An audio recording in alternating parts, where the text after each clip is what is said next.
Hello, I am Daniel Bloodworth. We are Easy Allies, and this is the Easy Allies podcast. This week, I am joined by Michael Huber. Cowabunga. Michael Damiani. Hey, everyone. And making it all happen in the control room, there's Isla Hink. Hello. Don is back there playing with his ant farm. Alien ant farm. Yeah, Gabby is not feeling well, so she's not with us today, but she's watching from afar. Yeah. But friends, we're here to talk about what's new, what's news, and what we've been playing. It's a numbers week. We got a lot of financial reports coming out this week. Nintendo financial news with a lot of neat little insights in there. Some Take-Two financial news. And then in terms of games, we got Slitterhead. Huber and I have been playing Atomic Picnic, which is an early access today from one of our patrons, long-term supporter. And then Damiani's been playing Sonic X Shadow Generations. What name? Yeah, is it X or Cross or Versus or? I think you just say Sonic. And? I actually don't know because there's actually times we don't pronounce the X as Cross or X either. Sonic in Shadow some titles. But I mean, so here's how it is. It's I don't know the official title of the bundle. It's technically a bundle. Right. It's 2 games in one. It's still Sonic Generations Remastered, which is on it, and then Shadow Generations. They are both standalone games. Oh, like wow. you have the Metal Gear collection or any of those remaster collections. It's like that. There's a top level like interface, and then you load into the game from there, and then it's like the independent game interface from there on out. And you have to like exit all the way out. Like Bowser's Fury. Yep, exactly. It's just like that. So they're not, Love Bowser's Fury. Yeah. And as Huber hinted at, Teenage Mutant Ninja Turtles, Mutants Unleashed. Sleeper hit. Be very clear on that because the other one... the movie? Mutant Mayhem. No, not the other game. The other. There's like just hit some other platforms this week. Yeah. So they're all crossing over each other. I was actually in Target and I was concerned for ill-advised parents because they had both Turtles games next to each other. And there's that other one. Mutants Unleashed, the good one is $40, but then next to it is the bad one and it's $30. Oh no. And I'm just like, I hope they're not like, oh, this one's $10 cheaper. But it's like, wow. Pay that extra 10. Yep. Wow. Let's start it off with our news, our reports. Nintendo. First of all, I mean, we'll get down to it when we get into it, but the top line is that they have confirmed that the Switch Successor will be backwards compatible. Yeah. Nice. Very nice to hear that. With the cards, like the both. Nice.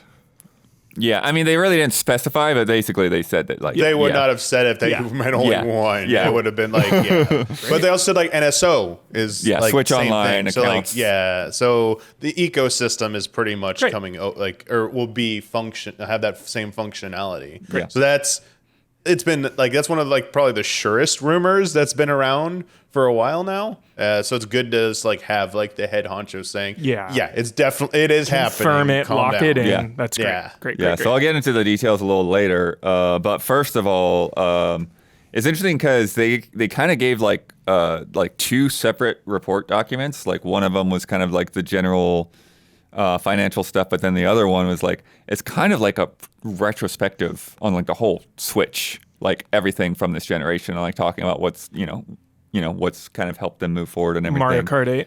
Yeah. Mario Kart 8 is in there for sure. So we got a lot of interesting things to like kind of poke at here.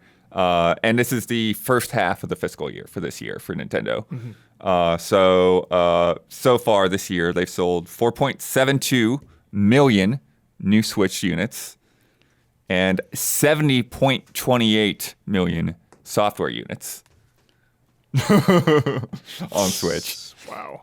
For the first half of the year. Both are down. Yeah. But he's saying that's still strong for the 8th year. Good grief. That the console's on the market. Yeah, that's so long. Yeah. That is so long. Also pointed out that last year, the first half of the year, had both Tears of the Kingdom and the Super Mario Brothers movie. So that also, impacts the difference in revenues. Yeah. Now the big cumulative numbers Here we go. Switch is up to 146 million. Lifetime total. Lifetime total. What's PS2? Damiani, they eventually said 170? 160. I mean, yeah. I mean, Rough Sony has said at least 160 million. Okay. Officially on the books is 155 million. Dude, and change. that's close. It's gonna get it. Yeah. So, Maybe it should. I don't know. I don't know. It's Like slowing 4 million- down. yeah, like 4 I million could see this it like time. topping out at like 150 or 152. let's so close. If they don't do a price cut. If they do a price cut and they like really start pushing those, then I could maybe see them. Yeah. But it'll take a also- couple years to do that. Yeah. There's also the chance that these timetables for things happening are like not happening as soon as people think they're happening. And so we could also be looking at a whole nother year of Switch sales from now. So before Switch Successor is even out. So you don't know. But I mean, even when it's out, they will still be selling. They said between April 1st, 2025 and 2099 is they confirmed the release date window for Switch 2. Nice. Cumulative software sales, 1.3 billion. God, it's wild. Record McDonald's. Record for any Nintendo hardware platform. And here's the crazy part. That includes both packaged software and downloadable versions of packaged software. So just games that like have a physical version. Yeah. It does not include games that are download only. It's crazy. There's even more than that. That's probably a lot too. That's a huge chunk. Annual playing users. This is measured by anyone that's just turned on their Switch during the year. One time. Yeah. Like it was plugged in the charge and it turned on. Yeah. It's up to 127 million annual users. Yeah, that makes sense that everyone who has one turns it on at least for 1 minute. Like, Yeah. yeah. And then they did a huge breakdown highlighting 4 structural changes that have contributed to the Switch's success. First, merging the home and handheld systems. And those teams. Yeah. Not for me. By focusing the research and development on a single platform, we achieved more continuous stream of new titles without major gaps. And like That's why they look switchy. Well, What? No. Crank them out, Nintendo. It's not about cranking out. It's about having you're not splitting your teams up between 2 platforms and trying to like keep both of those platforms on a steady list of games. Yeah, like Switch is a like unprecedented amount of first party support. Yeah. Even over like 7 years. Like Yeah. it's maintained pretty well. So that's pretty insane. For sure. Yeah, and then the other big point with that was, moving from having one system per household to like one per person. Like everyone in the house has their own, more like a handheld than a console. Pretty genius. Second is an emphasis on consumer touch points. So this is basically ways that people can like interact with Nintendo. So first is adding Nintendo areas to retail stores, mostly in Japan. So Okay, little kind of like custom areas where you got like little Mario popping out of a pipe and that kind of thing. Shit, man, that goes way back till just like playing N64 in the market, Yeah. It's just like, some kiosks. More ways to get digital products, meaning like distributing those gift cards and things like that. So you're not only only buying them through the eShop, right? Game updates and expansions, keeping people involved, and that's just a wide industry trend, right? Live service kind of stuff. Switch Online subs and the catalog. So they're saying Switch Online is now up to 34 million members. And then Shout out to the price of that. How much is that a year? Like 20 or 30 a year The or something? baseline, yeah. I think it's So 20 or chill. 25, something like that. I don't know off the top of my head. Chill. Shout out. It's like almost like 1/5 conversion there. very chill. Very chill. And then they've said that they've had a significant increase in digital income since the Switch launched. And this is a huge jump. So in fiscal year 2017, Yeah. digital income was 32.5 billion yen. Billion yen. 35. 32.5. 32.5, okay. Now it's going to be like 95. This year, $443.3 billion. So more than 10 times. Wow. Yeah. Yeah. It is wild to have been so boots on the ground during all this of the transition from physical media to digital, because I was such a, and still am, just like such a physical media Right. lover. I just love having the collection. I love owning it. I love, especially with movies, it's more important than games, in my opinion, because the lossless audio, just the native like 4K Blu-rays and stuff are so nice. But yeah, just over time, I mean, digital is the way. Yeah. It's wild. Well, especially something Just so convenient. with the Switch, where it's like you've got to pop out that little card and put it in. Like, even though you can carry all those games, like it is definitely, it's like you're afraid of like dropping it down like a manhole or something, right? Third point was strengthening relationships with software publishers. This is a huge thing, right? Not Fortnite though. No, they have. I mean, Fortnite's on there. Like, they're not. No, I'm saying the Nintendo characters in the. This is but this is different. This is the other way around. Yeah. Got it. So they've introduced the Nintendo Developer Portal, which makes it easier for them to get access to resources and things like that. They've given more support for middleware. They've made the dev kits more affordable. What is middleware? Unity and Unreal and SpeedTree and that kind of thing. Nice. Yeah. So telling people like how these things, work with the Switch firmware libraries and that kind of thing. Nice. They say have many new publishers on the Switch that were never on previous platforms. So they've got a lot of new people that are on Switch that weren't there before. They also highlighted what they've done with indies in the Nintendo indie world and like how well some of those games have done on Switch. And then they say from March 2021 until now, about half of Switch software has been from third parties. So in terms of units sold. Yeah. Sure. Again, not including download-only games. So you put in download-only, you put in all those indies. I know. A lot more. So much. Yeah. I know. I'm curious about that number. That's a big number. Yeah.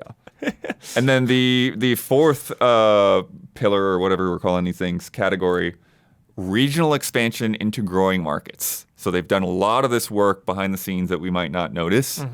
So they've focused on expanding in Asia, Central America, and South America. Complete global saturation, if it were. Made more first-party games available in Chinese and Portuguese. They've done more pop-up stores and events in those regions to kind of like raise awareness. And they say that sales in regions outside of Japan, North America, and Europe are over 6 times higher in fiscal year 2024 than they were in fiscal year 2017. Wow. It's a lot of work. It's a lot of growth. Yeah. Yeah. Now we get some fun combined sales of Nintendo series on the Switch. 3D Mario games. Yeah. 42 million. Combined? Total? All the 3D Mario games put together on Switch. Odyssey. Yeah, Odyssey and Bowser's Fury, yeah. Or 3D That World seems plus Bowser's Fury. really low. Well, there's only 2. Yeah, I think those are the only... What was the total combined? 42, you said? 42 million. Seems super Yeah, low. because Odyssey is like at just under 30, so that sounds about right. 2D Mario is right alongside it, 41 million. Because there's only New Super Mario. It's crazy. That means only 1 in 3. Deluxe, whatever, and There's Wonder and there's one other Wonder and New Super Mario Brother or Mario Maker too. So only 1 in 3 Switch owners is buying Mario? Well, I mean, there's no 2D Mario in the top. Deluxe is the only one in the top. yeah, 10. a 2D or a 3. You'll see. We'll see. It's crazy. Mario Kart, Here we go. 64 million. Coming for you, GTA 5. That's pretty crazy. That's like almost half of Switch owners have Mario Kart 8. Yeah. I have to sadly revise my forecast for the Mario Kart 8 dropping off the Circana report. I didn't realize I gave it away. McDonald's, Nintendo are collaborating. They knew this was happening. They're Right at the time, Mario Kart I know. Happy Meal right now. Damiani, I went Like to... they knew this. They like pushed the panic button, and also I was so blind and forgot that there is a Mario Kart 8 Deluxe holiday bundle coming. Like it's a thing they do every time. Oh, yeah, They're just yeah. doing that again. And so it's going to be right back on the charts in November. Like it's going to be near the top. I'm like, I went to McDonald's I forgot. a couple days ago, and Yeah. like not with the intention of getting the Mario Kart thing. I was just getting a frappe for my grandpa. He loves him. He's obsessed. Yeah. And just like on like the order thing, on like the payment window, on the pickup window, all these signs of like big bold, we do not have Mario Kart toys. Yeah, we they're are gone. sold out. crap. Like, So yeah, this definitely means that at Switch 2 announcement's probably not happening until next year, sadly. Mario Party. yeah. A lot of those. Oh yeah, they're huge. They're got like, aren't there Like three or now? Three or four. Because there's a Super Mario Party, All Stars, and Jamboree. Yeah, Superstars. Yeah. Superstars. Sorry, I keep getting. 34 million for Mario parties. Dude, well done. All right. Animal Pretty strong. Crossing. Oh, that's their 46 second million. best. Yeah. Huber, in year 1.5 of Switch 2, there will probably be a new Animal Crossing. So you're going to get in on that one. I'm in right? day one. I'm in day one. Day I one, all promise. right. Promise. Okay, Pinky promise. All right. Day one. Smash Brothers, 35 million. It's really strong. Beast. Yeah. Because that's just one game. Zelda, what was interesting with Zelda was they only Here we showed go. Breath of the Wild and Tears of the Kingdom images. So I'm not 100% clear on whether that Well, I can includes tell you- I the can others, tell you. but What I don't is- think what that is it it? does. But 53 million. So that does not include it. That's only Breath of the Wild and Tears of the Kingdom Okay. combined. They did give Echoes of Wisdom's number, though. Yeah, Oh, I'm getting to that. well, through math, we know what it is. Yeah. Splatoon 2 and 3, 26 million. Damn. Yeah. Really good on that franchise. Switch 2 launch game, dude. Let's But go. neither one of them's in the top 10, which actually is a little surprising, I guess, a little bit. Mm-hmm. I thought one of them would have stayed in the top 10. Was the first one Wii U? Still huge. Yes. Second one, right? Yes. Wii U? First Yeah, one was yeah, Wii U. that's right. Two, 3 were. Switch. Yeah. Huber, you want to guess on Pokemon? There have been a lot of Pokemon Seriously, Switch no games. franchise makes me more sick than Pokemon. Is it Like 120 million. okay, you bet above 100. You went That's you good. went you went a little high, but you're in the right direction. 99 million. I would have said 100 million. Cool. Yeah, it'll be 100 by Half of that next time they do Sword this. and Shield and Scarlet and Violet. And then we're getting ZA or Alpha, what ZA, whatever it's called. Yeah. That's gonna push that way. Oh my god. And then we've got some of the quote unquote smaller franchises, but they all have all done way better on Switch. Smaller franchises. Pikmin, Pikmin hype. 7.86 million. Nice. Get it, Pikmin. That's really good. Kirby, Get it, Kirby. 15.08 million. Nice. Metroid, 4.99 million. Nice. And that's Dread and Prime remastered. Yeah, I think so. Yep. Dude, Dread hype. And then Xenoblade, 7.17 million. Get it. Yeah, not bad. That's one. It's not Pokemon definitive numbers, edition. but 2, Torna, and 3, and we'll soon have X. That's all of them on one system. That's awesome. It's gonna be insane. well done. They're just gonna, they're gonna make like the X collection for like Switch 2. hell yeah. Like 100%. They're gonna drop that sucker. That special edition is gonna sell out like immediately. Can't wait to fight for that. Huber, how many mobile games / app downloads do you think Nintendo has ever had? Oh, ever. Ever? Combined mobile apps. I'm going to say 170 million. Damiani? Oh, so it's just downloads? Just downloads. Just app downloads. Holy crap. Okay, so Fire Emblem. Are we counting like Pokemon stuff? As far as I know, it's a count. Well, I don't know for sure if Pokemon counts, but I think it does. Are they throwing Go in there? But yeah, I don't know if Pokemon Go counts. Because like if we're just going like 100%. Fire Emblem Heroes, the Psy Games one, I forget the Dragon Girl game. I can't remember the name of it. Dragalia Lost. Were the other two? There are 4. Animal Crossing Pocket Camp was one. Trying to think. Downloads. I'll go You know what? I'll stick 100 million. 920 million. All right, I was close. Okay. Pokemon's probably in that download number. Yeah, I don't know download numbers. Pokemon's very in well. there with a number like that. Yeah. Yeah, Mario Kart. Mario Kart, Tour yeah. was the other one I was forgetting. The power of Mario Kart and Pokemon combined. Right. Nintendo accounts. Just having an account. Don't even necessarily have to have a Switch because you make a Nintendo account for the apps. Okay, it's probably 190 million, 210 million. Well, I mean, no. Because there could be multiple per console. That too. Yeah. I mean, 140. Well, how many Switches are there? That's how many I'll guess. It's 366 million. All right, so it's double it. All right. Crazy. Almost double, more than double it. Okay. Yeah. And then we get to the headline part. Until Nintendo Switch, there was no easy way to have consumers purchase and gameplay histories carry over across platform generations. As a result, our relationship with the consumers was interrupted when a new system was purchased. Interrupted. I see. So they've confirmed that Switch Online will carry over to the Switch Successor. And furthermore, Nintendo Switch software will also be playable on Successor to Nintendo Switch. Good. That's the bare minimum, but there's never a guarantee of that. You know what I mean? So it's really nice that it's locked in. We're good to go. Well, especially when you have potentially weird little cards and stuff, right? Yeah. And then that's, Switch 2, that's another 5, 6, 7, 8, 9 years. So good. Yep. They also talked about future plans for R&D staff increases and that they're working on that office building, brand new, just high-rise. Nintendo money. In Kyoto. Yeah. Prime real estate. And then here's a nice little quote in light of our industry economic headwinds and all economic that headwinds, dude. While we do not rule out the possibility of further mergers and acquisitions, our priority is to organically expand the organization so that new staff members are able to fully learn and understand our creative culture. So, yeah.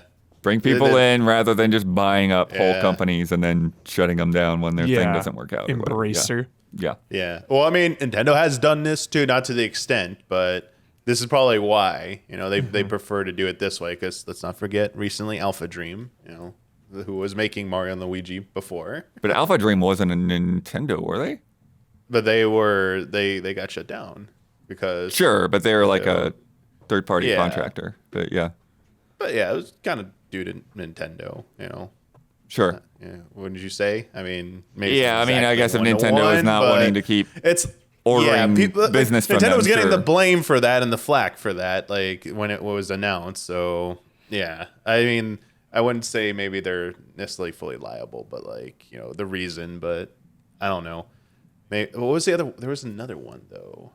Anyway, move on. I'm going to say something else that's probably not correct, so let's move on. And then for our new releases, some individual game numbers. So they had 9 games that sold over 1 million in the first half of the year. 6 were first party, 3 were third party. Mm-hmm. Zelda: Echoes of Wisdom, 2.58 million, and that just came out. Mm-hmm. Mario Kart 8, 2.31 million. It's like a brand new... Remember, there were only 4 million Switches sold. Still, half of them got Mario Kart. It's very funny. Mario Kart. Paper Mario: The Thousand-Year Door did 1.94 million. Luigi's Mansion 2 HD did 1.57 million. Nice. Nintendo Switch Sports still kicking, 1.26 million. I'm never going to doubt Nintendo sports games ever again. Ever. Life to date on Switch Sports is 14.37 million. Damn. And then Animal Crossing did another 1.09 million. So that life to date is 46.45. Nice. But Huber, importantly, not on these lists of keep selling very well. There's no your 50 million is not looking too good right now. Hey, didn't we say the Switch 2 HD version counts as well? That that's counts, right. counts. But you're Tears? also Yeah. I'm waiting to play it until Huber, it's not it visually and they technically confirmed. compromised. So I'm waiting for that Switch They 2 confirmed version. everything carries over. We'll have to get into debate over if an $10 upgrade path or Nintendo Switch Online Premium expansion pack members. Spirit of the bet, get, I like, would an say. upgrade. Spirit of the bet, I would say no. I mean sales, like real deal. I'm just gonna say, But an HD version that you would have to buy separately would count. no one, as far as I know, has followed up one of their a super successful console with a more successful console when it was record shattering. Like DS, we got 3DS, still Yeah. pretty good. Yeah. Didn't pass DS. PlayStation 2. We don't need to talk much about PlayStation 3, but like I don't feel like Switch 2 might necessarily. I think it's doing 360 to extremely Xbox well, One. but like I don't think it's a given. It's gonna be as But I mean- like a behemoth. but you're saying as record Switch. breaking? Yeah, I don't know if it's gonna be record. Because like, where was the So, original PlayStation? Keep that in mind. Oh, PlayStation to PlayStation 2? Yeah. PlayStation maybe was that doing is really one. well. Yeah, PlayStation might be the one. Yeah. But it was like the first. So like, I don't know, like very first console, like Different since- eras back then. Yeah. Different climate. Well, at least definitely with a Nintendo, this does not seem to be the case. But the warning I'm giving you, Huber, is like while games will probably still sell very well in there too, they might not sell at the same level as Switch. And Yeah. so even with the re-release of those games, like enhanced versions, Yeah. I don't know if you're going to get another 25 million or 20 million plus out of Breath of the Hey, Wild. if it hits Tears 40, of the Kingdom, not Breath of the Wild. if it hits Oh, it's Tears of the Kingdom. No, Tears of you the need Kingdom, like yeah. you need way more. if it hits 40, I'll be yeah, like, you need like okay, 40 million. We're gonna lower it. Okay. What did you say earlier? You need to revise your forecast. Yeah, okay. I'm still saying 50, but like, dude, 40 could happen. Anything else on Nintendo before we move on to Take Two? The last thing, one thing I saw Furukawa was saying that they don't necessarily believe that the announcement will detract too much from Switch's momentum. Because just to bring this up now, people are like thoroughly convinced that there's no way Switch 2 gets announced this year now, that the window closed with October because it would like cannibalize the holiday sales. And so they're not going to do that. But Furukawa's statement was kind of like, nah, we feel confident that we can announce it at any time and Switch is going to be doing just like OG Switch and then we're going to keep supporting it. So it's like, oh, well, yeah. I guess like Nintendo again, is not one to try to predict on announcements, man. We Yeah, got freaking like out of nowhere paper bag head teaser. Like we got a Nintendo music drop with no warning. Like, yeah. Yeah, like so I would not like rule out like a Game Awards type surprise where it's like here's their first ever teaser of like, you know, Switch 2 or something and full like reveal January, February. Have we ever seen a game before we saw the system? Like, would they show at the Game Awards the new Super Mario running on Switch 2, but we haven't even seen the Switch 2? Has that ever happened? I feel like we definitely had them before they were named, didn't it? Yeah. We've seen games for unannounced hardware, or we've definitely seen games that were either ported to that version, like arcade games that were released, and like, oh, that's coming to the home console system. We haven't like announced yet, and then it would, you know, we haven't seen the console. Here you go, here's a game. Or a game that was in development for a previous console and it's like getting bumped. I think in the early days, that was a bigger deal because of the generational leap in power between like, you know, old school systems. But nowadays, we call that cross-gen. It's that's not a big deal. Like, but like, there are things like Zelda 3, you know, or any of those like classic series were getting new installments developed on the NES and they just bumped them all to Super Nintendo. And then during Super Nintendo, they're like, oh, we're going to bump a game to N64 and that's going to delay it even further. But like we saw screenshots of some of that stuff, but like we hadn't seen anything of a system yet. Yeah. Sick. Nice. On to Take Two, Huber. So they had their final. Fall, baby. Fall 2025. Still holding to that number, or that date, I mean. Oh, GTs. Yeah. Save me, GTA. Save me. Save us all. They put out their financial report this week as well, and they also they had interviews with GamesIndustry.biz, and I think IGN might have as well. Talked to CEO Strauss Zelnick. So quite a few interesting things happened in this time around. But go check out that full coverage there too. But yeah, so they said both GTA 5 and GTA Online exceeded expectations. It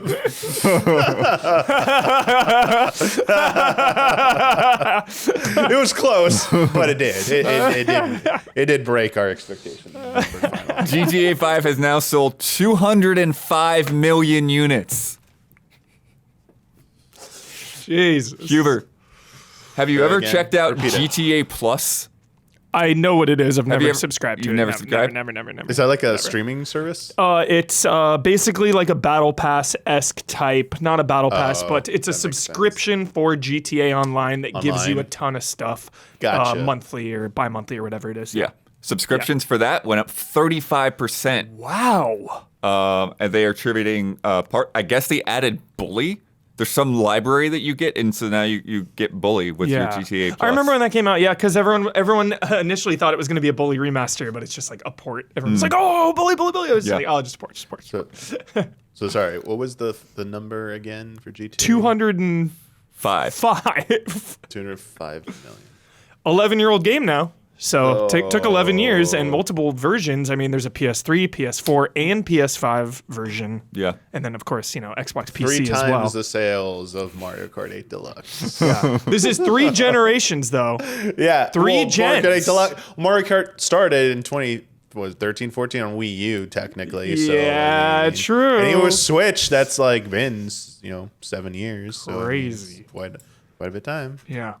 There's strong numbers across the board, driven by NBA 2K and GTA, as well as Toon Blast, Match Factory, and Words with Friends.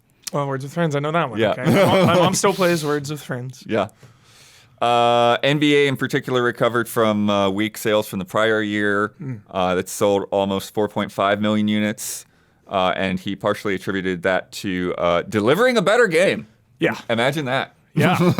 Make a better game. And Especially when it's yearly like that. Like, the come on. PC version. They put a stronger emphasis on the PC version, and that paid off. And he reiterated that PC is becoming more and more important for AAA, which I think we've definitely been seeing. We've been seeing, and it's a big deal that he said that specifically too. And Yeah. then you see what Sony has done with, And you see the Ubisoft and not being on Ubisoft. Steam. Yeah, Yep. yeah. Wow. Yeah. Despite the fact that Borderlands movie flopped, it still provided a larger than expected boost to sales of the games. It always does, no matter what. It just gives you hype. It just Remember reminds you, Edge it's like, Runners, oh, Cyberpunk That was Edge an Runners is a expensive 10 out of commercial, 10. and yeah, essentially, like you just see the billboards. Everyone's like, oh, I should play some Borderlands. But yeah. Yeah. I mean, when it's so funny when Fallout was on or whatever, I like re-downloaded Fallout. Oh, yeah? Did the like $10 upgrade because I had like an older version. I just finished watching that last night. Oh, so good. Yeah. And I never even played it, but I like gave him an extra $10. Whoopsies. And then, yeah, Huber, as we were talking, next year is huge for Take-Two. They have Civ 7. They have Borderlands 4. They have Mafia: The Old Country. Yeah, dude. Judas is in that mix. I'm not 100% sure if Judas is for next year, but it's coming. And then GTA 6. And then GTA 6, he says. Just casually. Oh, just in GTA 6 there. Yeah. I hope Mafia and GTA. I hope Mafia doesn't get cannibalized there. Like Mafia needs to be some summer hit, some like June, July out of nowhere. They had asked about that with Borderlands, and he's like, yeah, like, we're going to put out the games when they're ready, but yeah, we're not going to stack things Yeah. on top of each other. We're not going to do that. It's so crazy because it feels like Mafia would be like a 2026 game. It feels from right here really far away. I mean, it could be because I think that they're talking fiscal years, so that could maybe still be like Q1 2026 and still be within that. That'd be good. I don't know exactly which quarter they're. If you're fiscal year releasing a ends on, video but game, most people basically do not release it in fall of 2025 is what I'm saying. Do not do it. yeah. Do not do it. Yeah. Get out of the way. Until that gets pushed. Damn it, Blood. It's already been pushed like 9 times. It's not going to happen again. They doubled down. They've tripled down here. This is a triple down. He's pretty bullish on saying that they've got things planned out well for them to have consistent numbers. Because it's like, well, when you have all this happen this year, then how does the next year compare? And he's like, well, yeah, we got plans. We got stuff in the works for the year after. So I don't see how anything will possibly compare to GTA 6. More GTA 6. But GTA 6 expansion. Red Dead Redemption. GTA 6, more GTA 6, I think, is a fair call. I really hope they see how sad many of us were when we didn't get single-player DLC in GTA 5. I hope they see it and they remedy that, like hook us up, because I know they're going to go all in GTA Online again. But there's too much money. What happens with GTA Online, Hubert? It's a great question. Do we have any idea? No idea, because that's an old that's game. the GTA 5 engine. Exactly. There's no way to just like continue that. And map, right? And the map and everything, just the way you play it. I mean, I can't imagine there being some seamless transition, but I can't imagine retaining some of your stuff. They could even have some crazy story element with some, just pie in the sky, some big GTA Online finale, and that leads into the new GTA Online. Maybe it's like a gang that you knew or something when you start your new character. It's like, there could be some really cool integration. You know what I'm kind of thinking? But what I'm trying to maybe compare to, what about like Warzone, right? Because like Warzone, they've done different like maps at the same time, right? Different maps, yeah. So I wonder if it could be like that, where it's like the engine, you're still, you're still subscribed to GTA Online, but kind of similar to how like Call of Duty has that checklist of like what are you going to install? Totally. It's like you either install the GTA Okay. 5 map or the GTA 6 map. Yeah. But all that like inventory stuff might carry over somehow. That's That'd a be lot of work still to duplicate all those assets. Wild. Yeah. And make sure they work, but And like keeping both of those running. yeah. I don't know. But I mean, if GTA Online is up beyond expectations, like they can't just like turn that thing off. No, it's been printing money for a decade. Yeah. There's no way. I mean, that's their, they released the game to a 10 out of 10 critical acclaim, get everybody hyped as hell, and then it's like, okay, we got you. Settle into online for a decade. So yeah. It'll be interesting to see. Hopefully the Game Awards has a little bit of something, but I'm expecting, the floodgates to open next year. Yeah. So. And then kind of like the extra headline that came out of this is that Take-Two are selling off Private Division. So that was kind of like their indie publishing label. Yeah. They had Penny's Big Breakaway, they had Outer Worlds, a lot of cool games. The skateboarding one. What is it? Ollie, baby. Yeah. Oh, yeah. So all of those are good. Yeah. So unfortunately, earlier this year, they closed down Roll 7. They closed down Intercept Games, and they basically gutted most of the people that were on the publishing side. So now they're selling the label. The buyer is undisclosed. We don't know who's bought it. I guess we're gonna find out soon, but we don't know who. Keeley. Honestly, with like the rework over at Annapurna, I wouldn't be like shocked if Annapurna had bought it, but I don't know. That makes sense. No idea. They confirmed that the buyer acquired not just the label, but all of their catalog as well, including the upcoming Tales from the Shire and the Outer Worlds 2 and the title that Game Freak is working on. There's only one reason to keep it a secret. Embracer.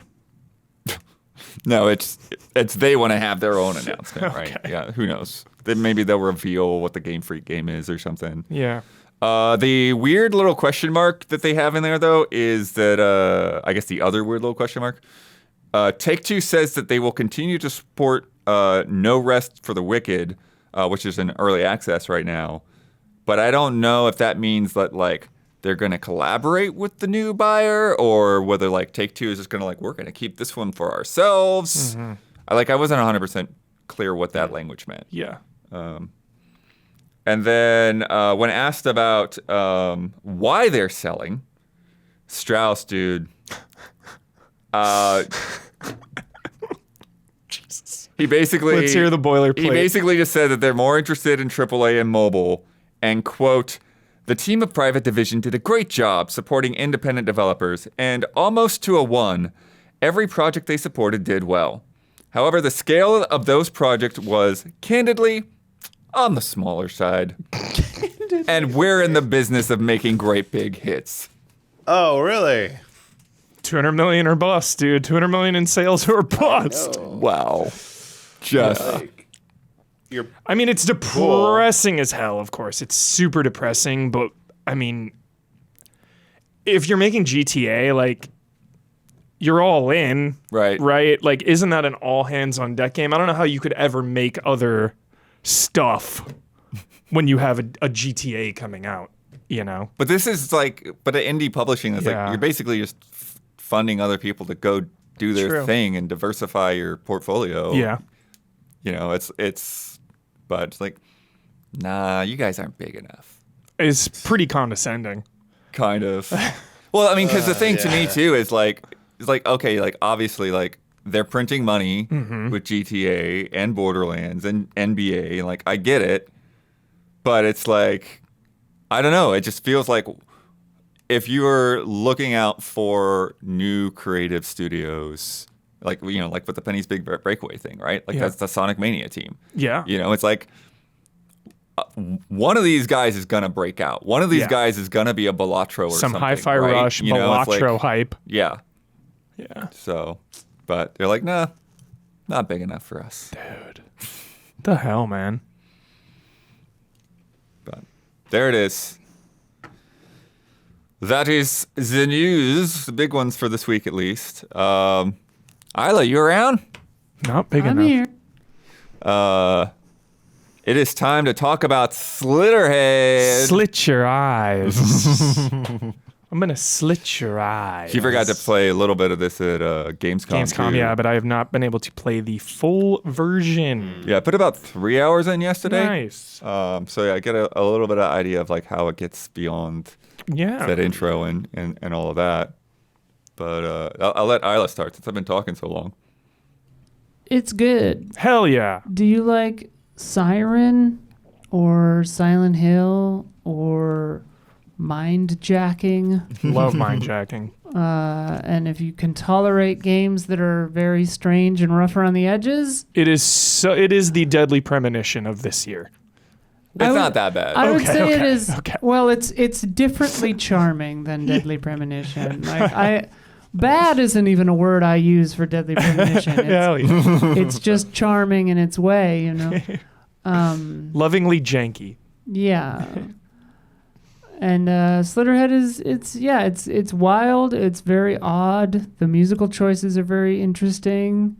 It's Yamaoka. Yeah, well, you get some of like crazy, some of those like male chants and stuff in there sometimes. Like, whoa, Yeah, it's okay. the music when you're on the talk to your rarities menu is very weird. It's like brrrr, yeah. I had it on that menu for a while, and Sophia was like, "What the hell is that?" But yeah, you get different. Okay, so you're like this disembodied entity with no memories, and there are things called Slitterheads, and you and the Slitterheads can take over different people. Slitterheads like head burst out of the people. You can go in and out of them without causing them damage. But sometimes you meet someone called a rarity, and their blood kind of like resonates with you better, so you can communicate with them, and their consciousness remains active while you're controlling their body, and they get special powers like blood powers. Yeah. And combat is interesting because you just jump between bodies. Regular humans are basically useless, but there are a lot of them, so you can fight these like mantises and stuff generally. Combat's pretty good. Generally, it's just like if you like weird, like 90s dark vibes like this, you'll dig it. If you don't, you won't. And there's like a cool, I don't know if I should exactly spoil it, but there's like a cool, you notice up front that there's some weird phrasing in the menus where it's like first days, second days, third days. Oh, yeah. And you're like, what the hell? And then something happens that makes that make a lot of sense, which is really cool, and it adds another layer to the game. Like, obviously, you know, it's got a low budget, and it's weird, but it's, you know, it's not janky, but it's charming, and I have been enjoying it. Hell yeah. Yeah, the city is. I just watched a cool documentary talking about the inspirations and stuff, and it's called Kowloon, kind of based on Kowloon. And of so course, you have like those just huge apartment buildings. Shenmue 2 taught me about that and place. back alleys and stuff like that. And they really talked about doing that. And there's a really sick Jackie Chan movie that's filmed there. Nice. But yeah, so that's part of it is just how much the like jumping between bodies is like part of the mechanics. So it's like, oh, you need to get on the rooftop. So you jump to that guy and then you look over and there's like, okay, here's a guy over here and there's a guy over there.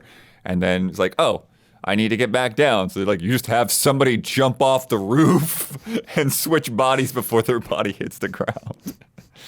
But yeah, you get other you get like wall jumps and you get like this kind of like point jump that you can do where you like kind of like just like use blood. Like all of your skills are kind of like based on blood.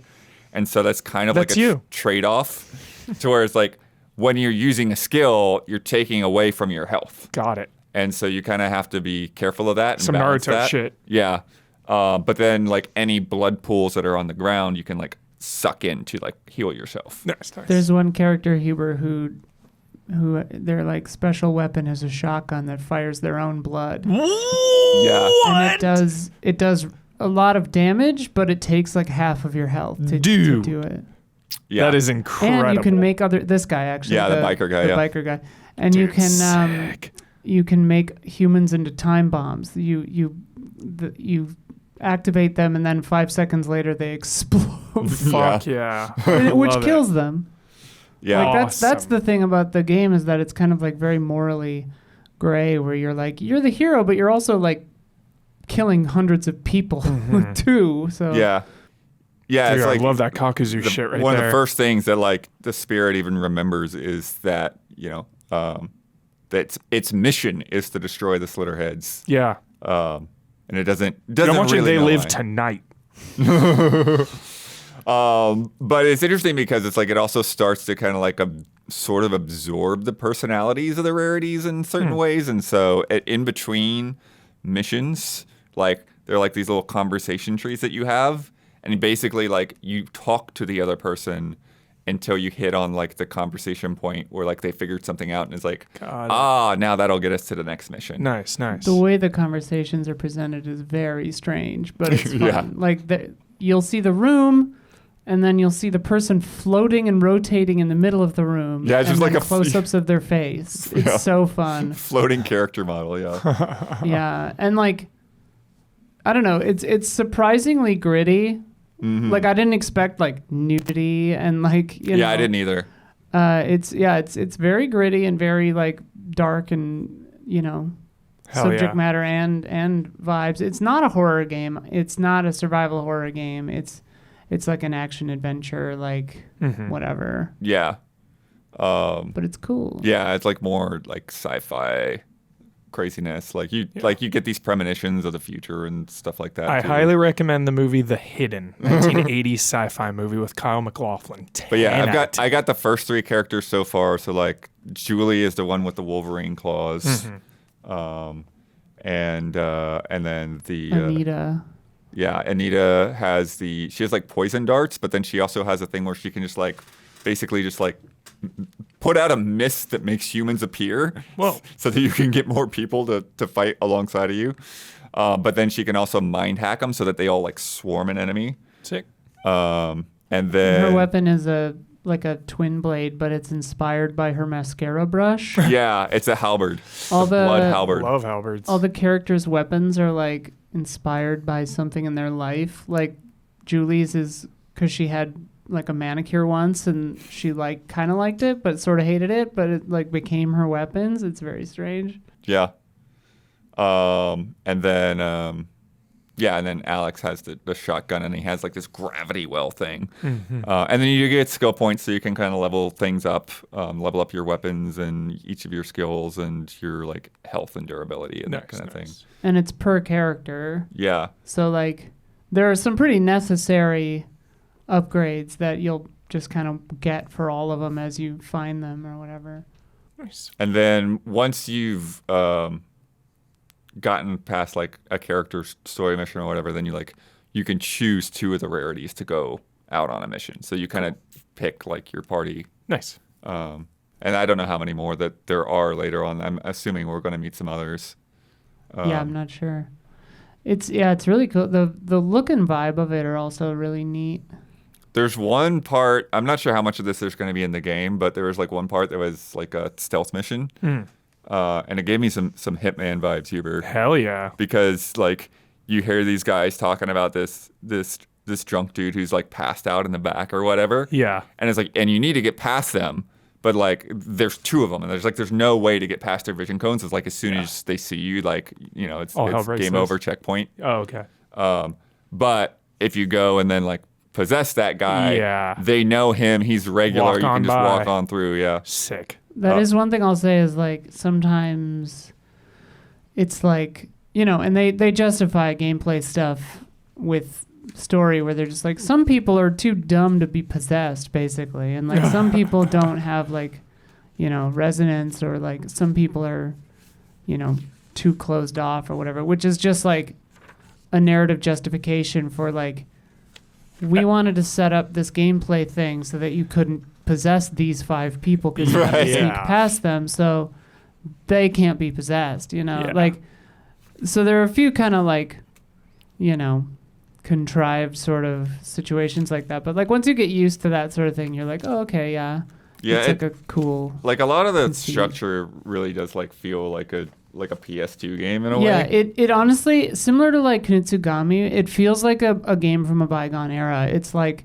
very, very much Siren. I mean, obviously, because it's made by the same guy, but like kind of... Siren? I thought it was Silent Hill. Silent Hill and Siren. Forbidden... One of the Oh, Sirens. I didn't know they Forbidden did both. Siren, Okay. Maybe?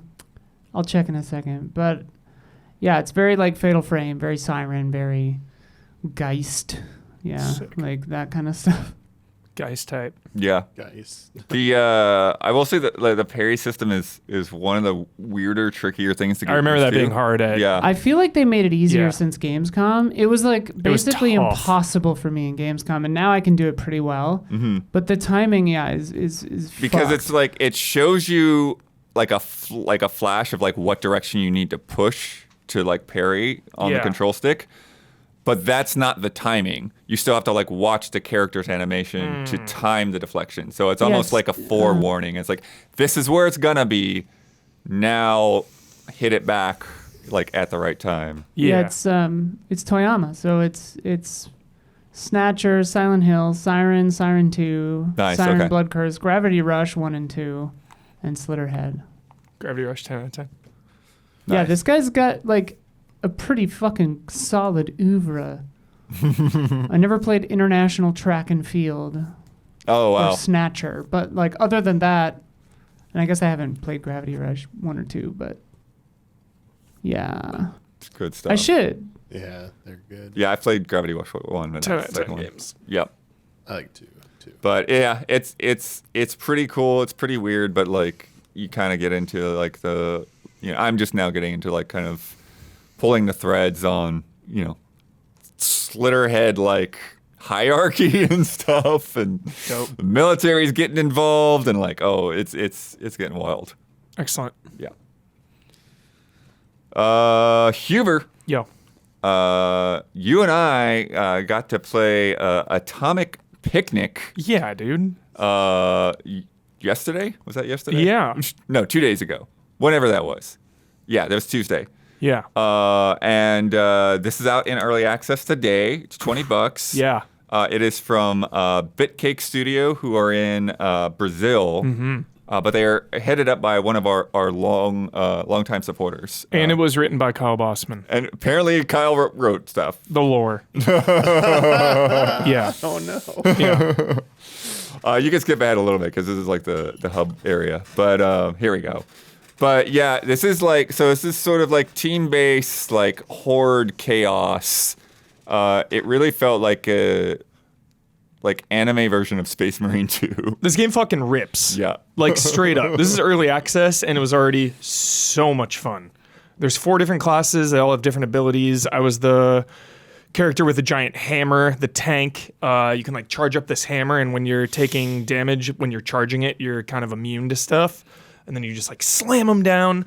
There's a grappling hook type thing. You can just do it in midair. Yeah. So it's like a wire bug Yeah, kind of. if you jump and then you grapple, you just And pull you can yourself also up. dash. Or So- you can dash on the ground. And then I had a perk where you could, anytime you use it, it creates a trail of fire, Yeah. which is nice. Yeah, there's these curios. Every time you level up, the group shares their level up. So you're leveling up as a group. So when you level up, everybody will get access to another curio, which is like a power up. Think of Hades 2 when you finish a room. Here's one right now. Increases damage the longer you keep shooting uninterruptedly. That's me. That's what I get because I don't stop shooting. You have unlimited ammo, which is nice. I really appreciate that. You're not like scrounging around looking on the map for ammo. There's a gear style active reload, which some of the curios feed into that, where it's like if you active reload, like you'll do more damage or you'll have like bullets that ricochet or whatever like that. My build got so OP at the end. I was like shooting bullets. All the bullets could spawn into other homing bullets, which could then explode. Like it was getting out of control. I was just like shredding. There's little missions on the maps. I think there's like 4 or 5 maps, they said. Little missions on the map like horde mode or go, survive in this specific area. Yeah. Or destroy these like obelisk type things that are doing certain Yeah, and that was types of always interesting damage. because the one where you had to destroy the pillars, like there were 4 different pillars, but they each had like a dome, like a force field around them. Yeah. And then when you got inside, then they would have like different mechanical effects. So like I think one of them was like a ice kind of thing where it like slowed you down while you're inside. And then the most interesting one is it reduced your max health while you were inside of it. I was tanking that. That So was like crazy. I think I had like 1,000 health or something by that point. But 1,000. I don't know what 400 whatever it was. I don't know but like when it got reduced, my health was like down to like 49. Yeah. But when you pop back out of the zone, your health goes back up, and they're kind of talking about like there's a way to like you can sort of game that to where it's like if you're low on health, you can Just dip out. dip in and then dip out, and you'll kind of heal that way. Yeah. You also get coins that you can spend on meta progression, which I really like so far in this game. It seems really, really cool. The balance of in-game match progression, like getting these curios, really upgrading, leveling up, and then taking the currency and unlocking characters, unlocking abilities, Weapons, because everyone starts with like just a general like assault rifle, but then there's also a sniper, a shotgun, and a grenade launcher. And it was just a really good time. I mean, this is the 4-player co-op, like horde mode style roguelite chaos, really jolly chaos. One of those games where you immediately just jump into and you know exactly what you're doing and what you need to do. Well, I've been having a hard time keeping up with you. Sometimes like, he'd be like, we're going to go attack this thing. Like, wait, where are you? And like look around for the marker. They do have the pillars, the like light pillars, kind of like he compared it to Breath of the Wild so that you could see them from a distance. Yeah. Good. That's good. So we're like, because sometimes those will be like points where you can get like little pickups that'll like increase your max health or ammo or damage and things like that. Yeah. And other times those would be the objectives. And then there's a cozy little hub in between matches. You have like your little training area. You have like a big bus there. Everybody can, you group up. Everybody can just hang out in that hub area. There's like a little planter farm type little thing, I remember. And yeah, there's like a target zone, and there's like another like little kind of like a platforming kind of gauntlet kind of thing. It's like had like a bunch of different gates to like jump through. Yeah. Very impressed with what I played. Yeah. And not just because Easy Eyes is like involved adjacently. This game is sick. Felt really, really good. There was some like audio issues that they said they were working on, obviously, and some like visual feedback because Blood, some things can be a little confusing and kind of blend in when everything is happening at once. It can get a little like overwhelming with all the colors and explosions and things. Yeah. So they said they're just working on that. It's early access, so just a really good start. Oh, the tornado thing was really neat too. Yeah, he was able to drop the tornadoes down, and we could use those to then jump up. Drop the tornado. Yeah, the tornado.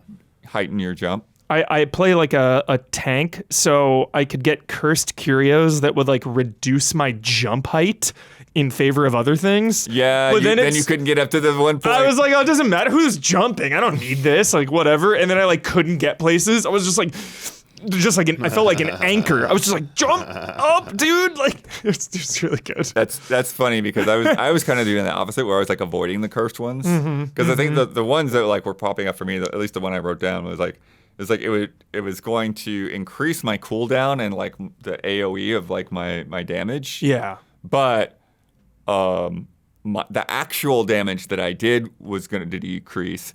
And my health was also going to decrease, and I'm like, we get taken out too quick on this for me to like be fooling around with decreased health right now.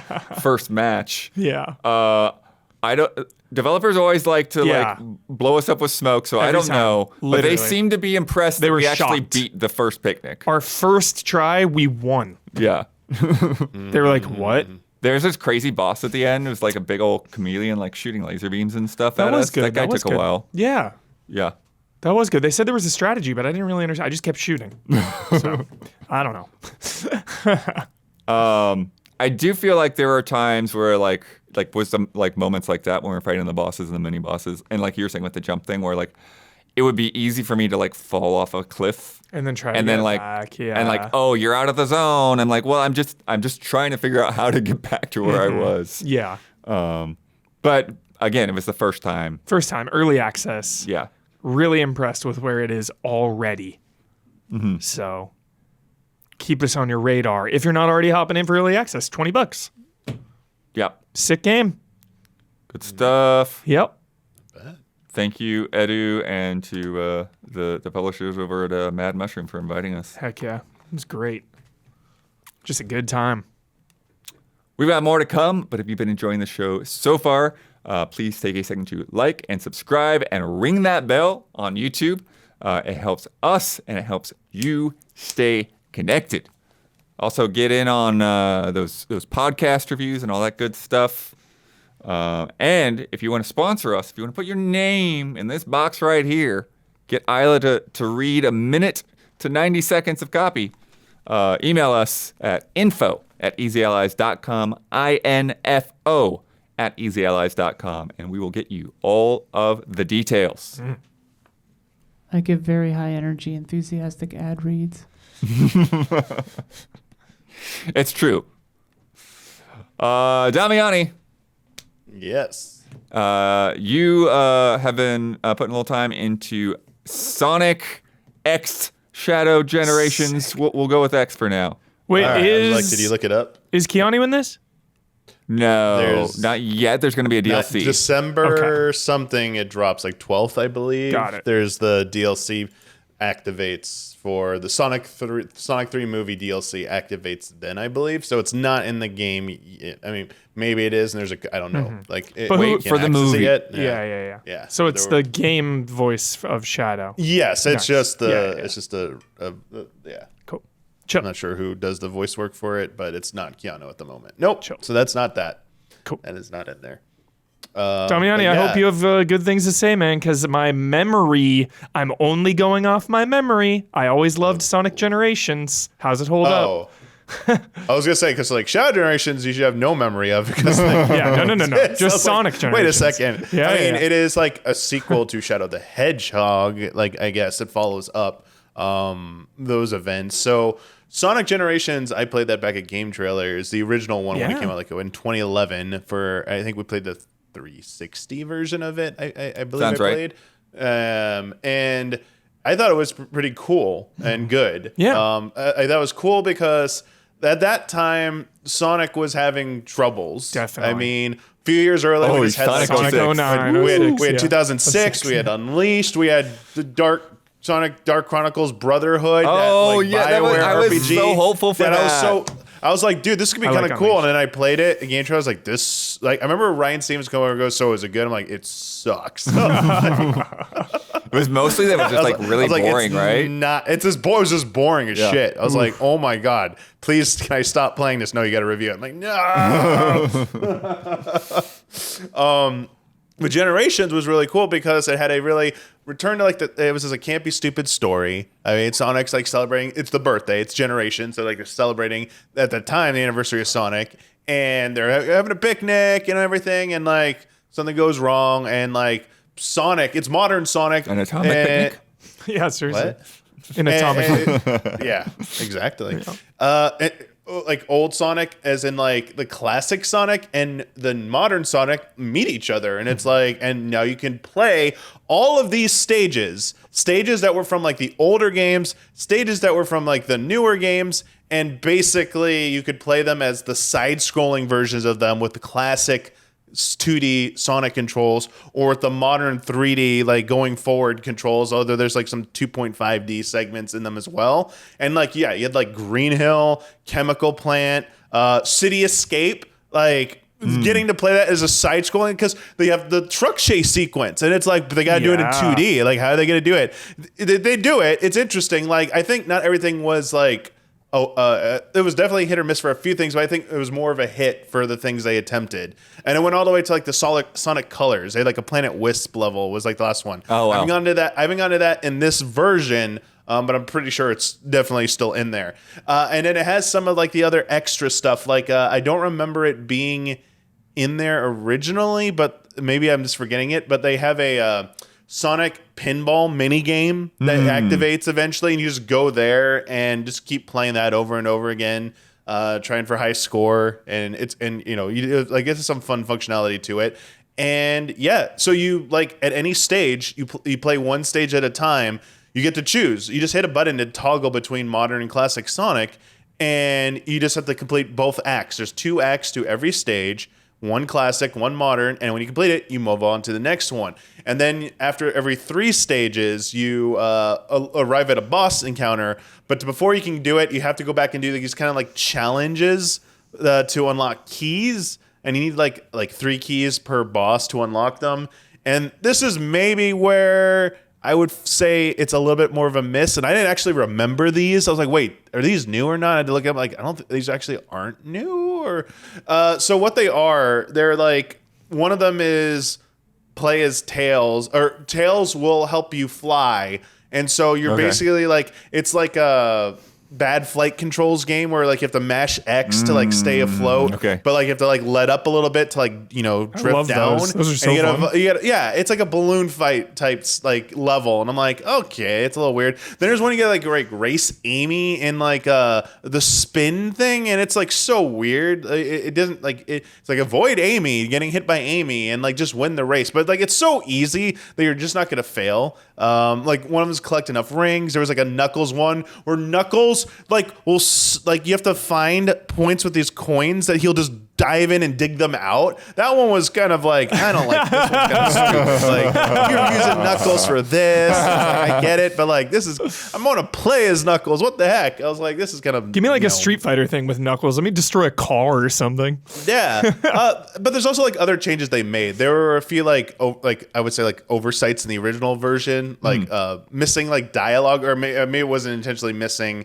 And some like cutscene stuff has been revised. So it's a remaster effort. I will say, going back and forth between Shadow Generations, Sonic Generations, Shadow Generations in performance mode definitely runs much more smoothly and consistently than Generations does, and that's a little alarming to me, considering it's it's a port of an older game that already was during the HD era. So it's like, why is this not like, but obviously the cutscenes, even though some of them redone, they're still like at like 30 frames. I think they're not like quite at 60 frames. So yeah, there's like some odd things there with the performance here and there that aren't as frequent as I noticed with Shadow, because Shadow can look really good at times, and this looked really good in 2011.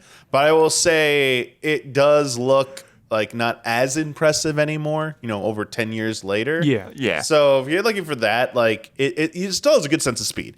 But like Generations was more a return to form of like mixing like Sonic Adventure, not Adventure, but like a offshoot of Sonic Adventure, basically, because there's no like hub environments or anything. It was like the levels of Sonic Adventure meets the classic Sonic 1 through 3 era like levels, and it was a nice return to form, and I think it still holds pretty much true. Great. I still prefer the side-scrolling levels to the modern ones.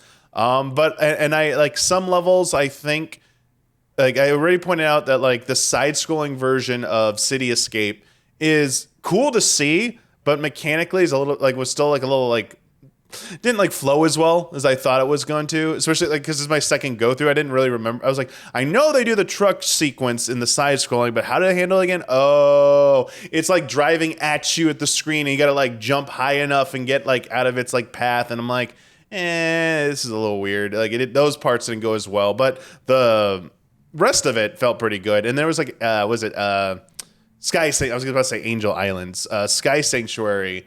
One of the, I think it was like the modern version of that was, no, that's probably like one of the low points for me was the modern version of Sky Sanctuary. I was like, no, they didn't do that right. But yeah, it's like mostly still, I think, pretty solid for Sonic Generations. And yeah, those levels, like good amount of levels, boss fights, obviously. They have the Eggman boss fight, like this giant death egg fight. It's like one of them. They got the big what's it called? The big like alien looking monster one from I forget which one it was from. The water guy? But, yeah, the water one. What is it? Like I'm blanking on it. I haven't remember his name. Fought it in this one yet. I'm literally like at it. No, Biolizard's in Generations, right? That's the like first Unleashed boss 2 of or some Generation. Yeah. This is the one. Yeah, Chaos. Thank you. Chaos, Someone check out Chaos. Chaos. There you go. Classic. From Adventure 1. Thank Adventure you. 1. Thank you. Thank Yeah, you. that's what I There had in you my go. head, but I don't remember the name. Yeah, you fight like those are all still in there, so I didn't see like anything new in regards to that. Some clean the UI stuff, like tracking the red coins in each, or the red rings. Sorry, coins. Red rings in each stage is a little bit easier. And controls, they offer you multiple control schemes. There's like a standard and like legacy. And then they also added there's a big one. From Mania, they added the drop spin functionality that was in the original one. So a little bit like quality of life with the Sonic's move set. That's pretty good.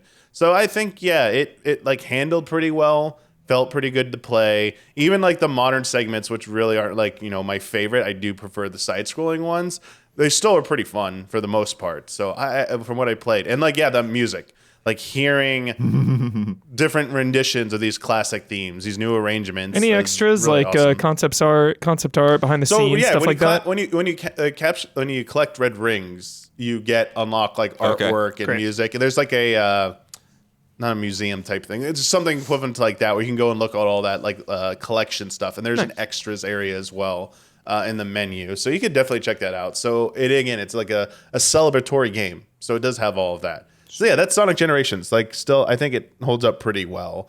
But Shadow Generations is probably like why a lot of people are here because it's a brand new Shadow game. Because this is all new stuff, right? It's more derivative of Sonic Frontiers. It feels more like in that direction in terms of like how the gameplay feels. So it's like more like Sonic Adventure, Sonic like the modern Sonics, the 3D Sonics, but extra emphasis on like a hub environment as well, with like a lot of activities to do in that hub environment as well. Oh, okay. And that's where it's like drawing, I think, from Frontiers is that there's all these things like rails you can go up, and the bumpers that bump you up. Is that like a city, or how's it? It's called the white space. It is tied to Sonic Generations. Control here, okay. They're concurrently running together in the same storyline. So Shadow is aboard the Ark trying to figure stuff out about his past again. It's a follow up to Shadow the Hedgehog, and he sees this entity suck all his friends into like a time vortex. And then he like goes in there as well. He sees Black Doom and it's like, oh, I remember you. You're the dude I beat in my first game and stuff. And like, why are you back here and stuff? So like, his thing's focused on that, and like he's got his Doom powers and everything. But they're both sucked into like the white void or the white space, whatever it's called. And as you complete stages, they get colored in. They're like 3D, but it fills with color, which is a neat effect. I kind of like that because it feels like this, lifeless area that is brought to life. I mean, it's not the first game to do that, but it's a nice touch. It's an interesting way to handle it, I think. There's like hidden chests scattered throughout the hub. But structurally, it's pretty much the same as Generations, just in a 3D hub instead of side-scrolling, because you need to complete a world, and there's 2 acts, and then you'll unlock the next one. And then when you're about to reach a boss, you have to go back to all the different areas and complete individual challenge levels to get the keys, and then you unlock access to the boss fight. Cool. I will say, so it's pretty similar structured, but I would say it's probably more fun to or more interesting to explore Shadow's hub environment. Though I quickly was like, all right, I'm good. I'll save this for maybe later. I just want to play the stages. And yeah, control wise, this is it's way modern, like Sonic Frontier style. Like locking on and all the different abilities. This feels like a little bit different. I feel like you have a little bit more control in the 3D movement. It takes some time to get used to because it is even more free, like range of motion. I feel like and a little bit like smooth out. So if you've played Frontiers, I think you're kind of have a ballpark idea of what you're getting into. But what sets us aside clearly is like all his like Doom and Chaos powers. So you probably seen by now he can like freeze time with like one of his Chaos powers, and then he can also. One of the ones I got, there's Doom, there's Chaos and Doom ones. The Doom ones I got was the Doom Spears, which let you target up to like 5 enemies and like toss like charged like energy spears at them. Another one is like there are these types of enemies that are kind of like tanky, and you can't just do normal attacks on them. But when you get like this like Doom like launch attack, you'll like do a charged hit on them and then launch them up, and then it'll freeze frame, and you can like aim where you get a so I was about to say Knuckles. Shadow will punch them over to, and then you can do a teleport follow up. So you can use it strategically to knock over enemies, break walls, or use it to reach a spot you previously couldn't like access as well. Which especially in the hub environment when you're exploring, it's probably more useful there. Then you can like eventually you get like a mana ray that you can use to go across large bodies of water. Yeah, and you're kind of like like water surfing on it, right? Yeah, like surfing. Yeah. Mario, you've played 3D Mario. You've seen stuff like this as well. So yeah, it's I saw a part 2 in the B-roll that had like kind of like wings coming out too, where you like do little gliding that's sections. later on. There, I think it's their equivalent of like Supersonic or whatever. So I think it's called Doom Wings or something like that. I saw it. Yeah, I've already seen it. Even though I haven't gotten to it in game, but I've seen it already in gameplay footage. So yeah, it's story wise, it definitely is a little bit more of a serious story than Generations. Generations is lighthearted, goofy, Shadow's typical so like edgy, campy. dude. This is like, dude, edgy. he's remembering like his like when he woke up with amnesia. It's like the doctor and the Hojo, daughter, and, like, dude. they were like shot by these mysterious like soldiers, and like he's seeing them, and it's like old enemies like surfacing, and like he's like thinks he's either hallucinating or some powers are going on. Like, yeah, it's definitely darker. Yeah. It's definitely edgier. So Kind of melodramatic, yeah. Oh yeah. Yeah, exactly. I watched not, the anime. Yeah, he's not toting around a gun. They send out those anime episodes like 6 minutes each week, so I'm like, I'll watch them. Sure. Yeah, I think it's more in the style of like if you're like more of a movie fan, the modern like the live action movies. This is like probably what you'd actually would expect. A little bit more, I would argue. But like, yeah, the levels themselves, I think, are pretty crazy and complex. It definitely feels like, oh God, I'm missing a lot. And at times I'm like, is it on rails? No, it's not on rails. I can like clearly move around. And because it's like full 3D, like you have way more range of movement. There's so many times I'm expected to be guided, and I'm just like slightly holding left, and I'm like, I fly off. Like it meant to launch me straight into a platform. It's like, you're holding left, dude. You're going left. Like, get used to this, dude. Like, you have this control, because there are other times where you can go sideways. It's like, you can jump to a platform over here. What do you do? Like, there's another path this way. You don't have to keep going forward, dude. It's like, oh, all right. So you gotta like, if you're not used to that, you just gotta train yourself a little bit to get in the habit of. Yeah, you're not on autopilot.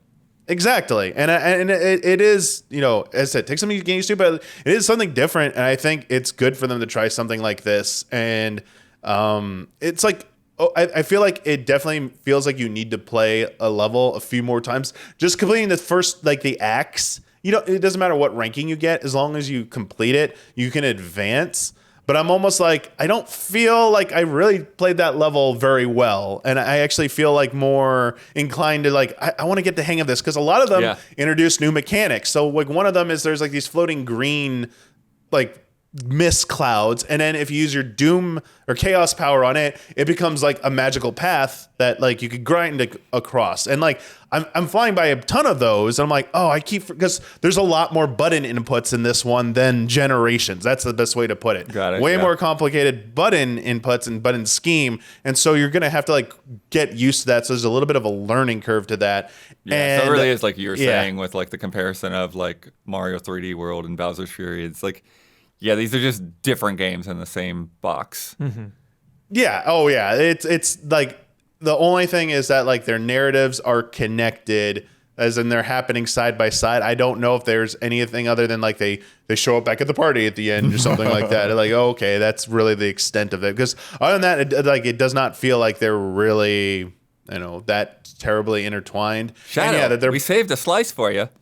Yeah, well, here's your chili dog or something like that. The individual challenges though, not a big fan of a lot of the ones they have for this game. In fact, I'm finding most of them kind of like cumbersome and boring and uninteresting. Where I'm finding the Generations ones that I listed a little bit like, well, there's definitely some misses. Some of the ones feel a little bit better. Now, obviously, it's just like collect the amount of coins or defeat the amount of enemies, but it doesn't like feel really fun to play. And it's kind of confusing in Shadow Generations because there is an exit at the end, but you also have like so you have to hit the goal before hitting the goal, otherwise you still fail. And I'm like, oh gosh, like it gets it's kind of like combining those with you. Where a lot there is that in Generations, but there's also way more. I feel like at least through the first like two that Generations is a little bit more generous with like fun and easier going activities to unlock the keys. And I kind of wish they'd find a way to integrate them just into the levels themselves, or I don't know, make them like a little bit more comprehensive and interesting, because right now for both games, I would say that's like my biggest like complaint is that I really would prefer not to have them in the way they're presented. Yeah, and like they are replaying a lot of stuff. And they're required. They are required to access the boss and progress onward. So that part, I'm like, man, can you figure out a better way to like integrate challenges? Like, I'm sorry to compare it to like Mario, but like every Mario, like Banjo, like any of the great ones, like they're just in the level. Like, do the challenges in the level, and it's like on top of everything else you're doing. And yes, they do have collectibles and like they added like you can collect chows in Generations now. I think there's like 3 per level. That's a new thing they added as well. But like an extra challenge on top of it, like reach the end with this many rings and you'll get the key. Like I wish it was all just in one, because then it'd be like, oh, you do need to replay that level, and I'd rather replay the level because it already has some replayability. So or give us like the bonus stages that we've had in like Mania and like Heroes had them, right, and classic Sonic games like Blue Sphere, anything like that. Just give me one of those types of challenge levels instead that are just like goofy, gimmicky like that, but a little bit more fun. I don't know. But yeah, I still think it's fun. I see like a lot of people are happy with it. It gets sold pretty well. And I would kind of concur that like it's a strong entry. I wouldn't say it's like the highs of what Sonic Mania have done, especially in terms of like a 3D Sonic game. Like it's not quite there yet. But this is like a good follow-up, I think, to Frontiers. It's like we had Frontiers, which had a lot of solid ideas. We have Shadow Generations, which is showing off, a little bit more of that refined. And so I think 3D is on a good track. Yeah. But they haven't had like their mania moment just yet with 3D, I feel like. Cool. Good stuff. Hell yeah. Huber. Yo. We've been waiting to get to this one. Teenage Mutant Ninja Turtles. Mutants Unleashed. Mm-hmm. Woo. Picking up from the same universe as the animated movie. Yes, which I rewatched again to prepare for this. What's that on? It's Paramount Plus, but I just okay, got it. it might be Amazon Prime as well. Okay. It might be. Nice. I watched it on Amazon.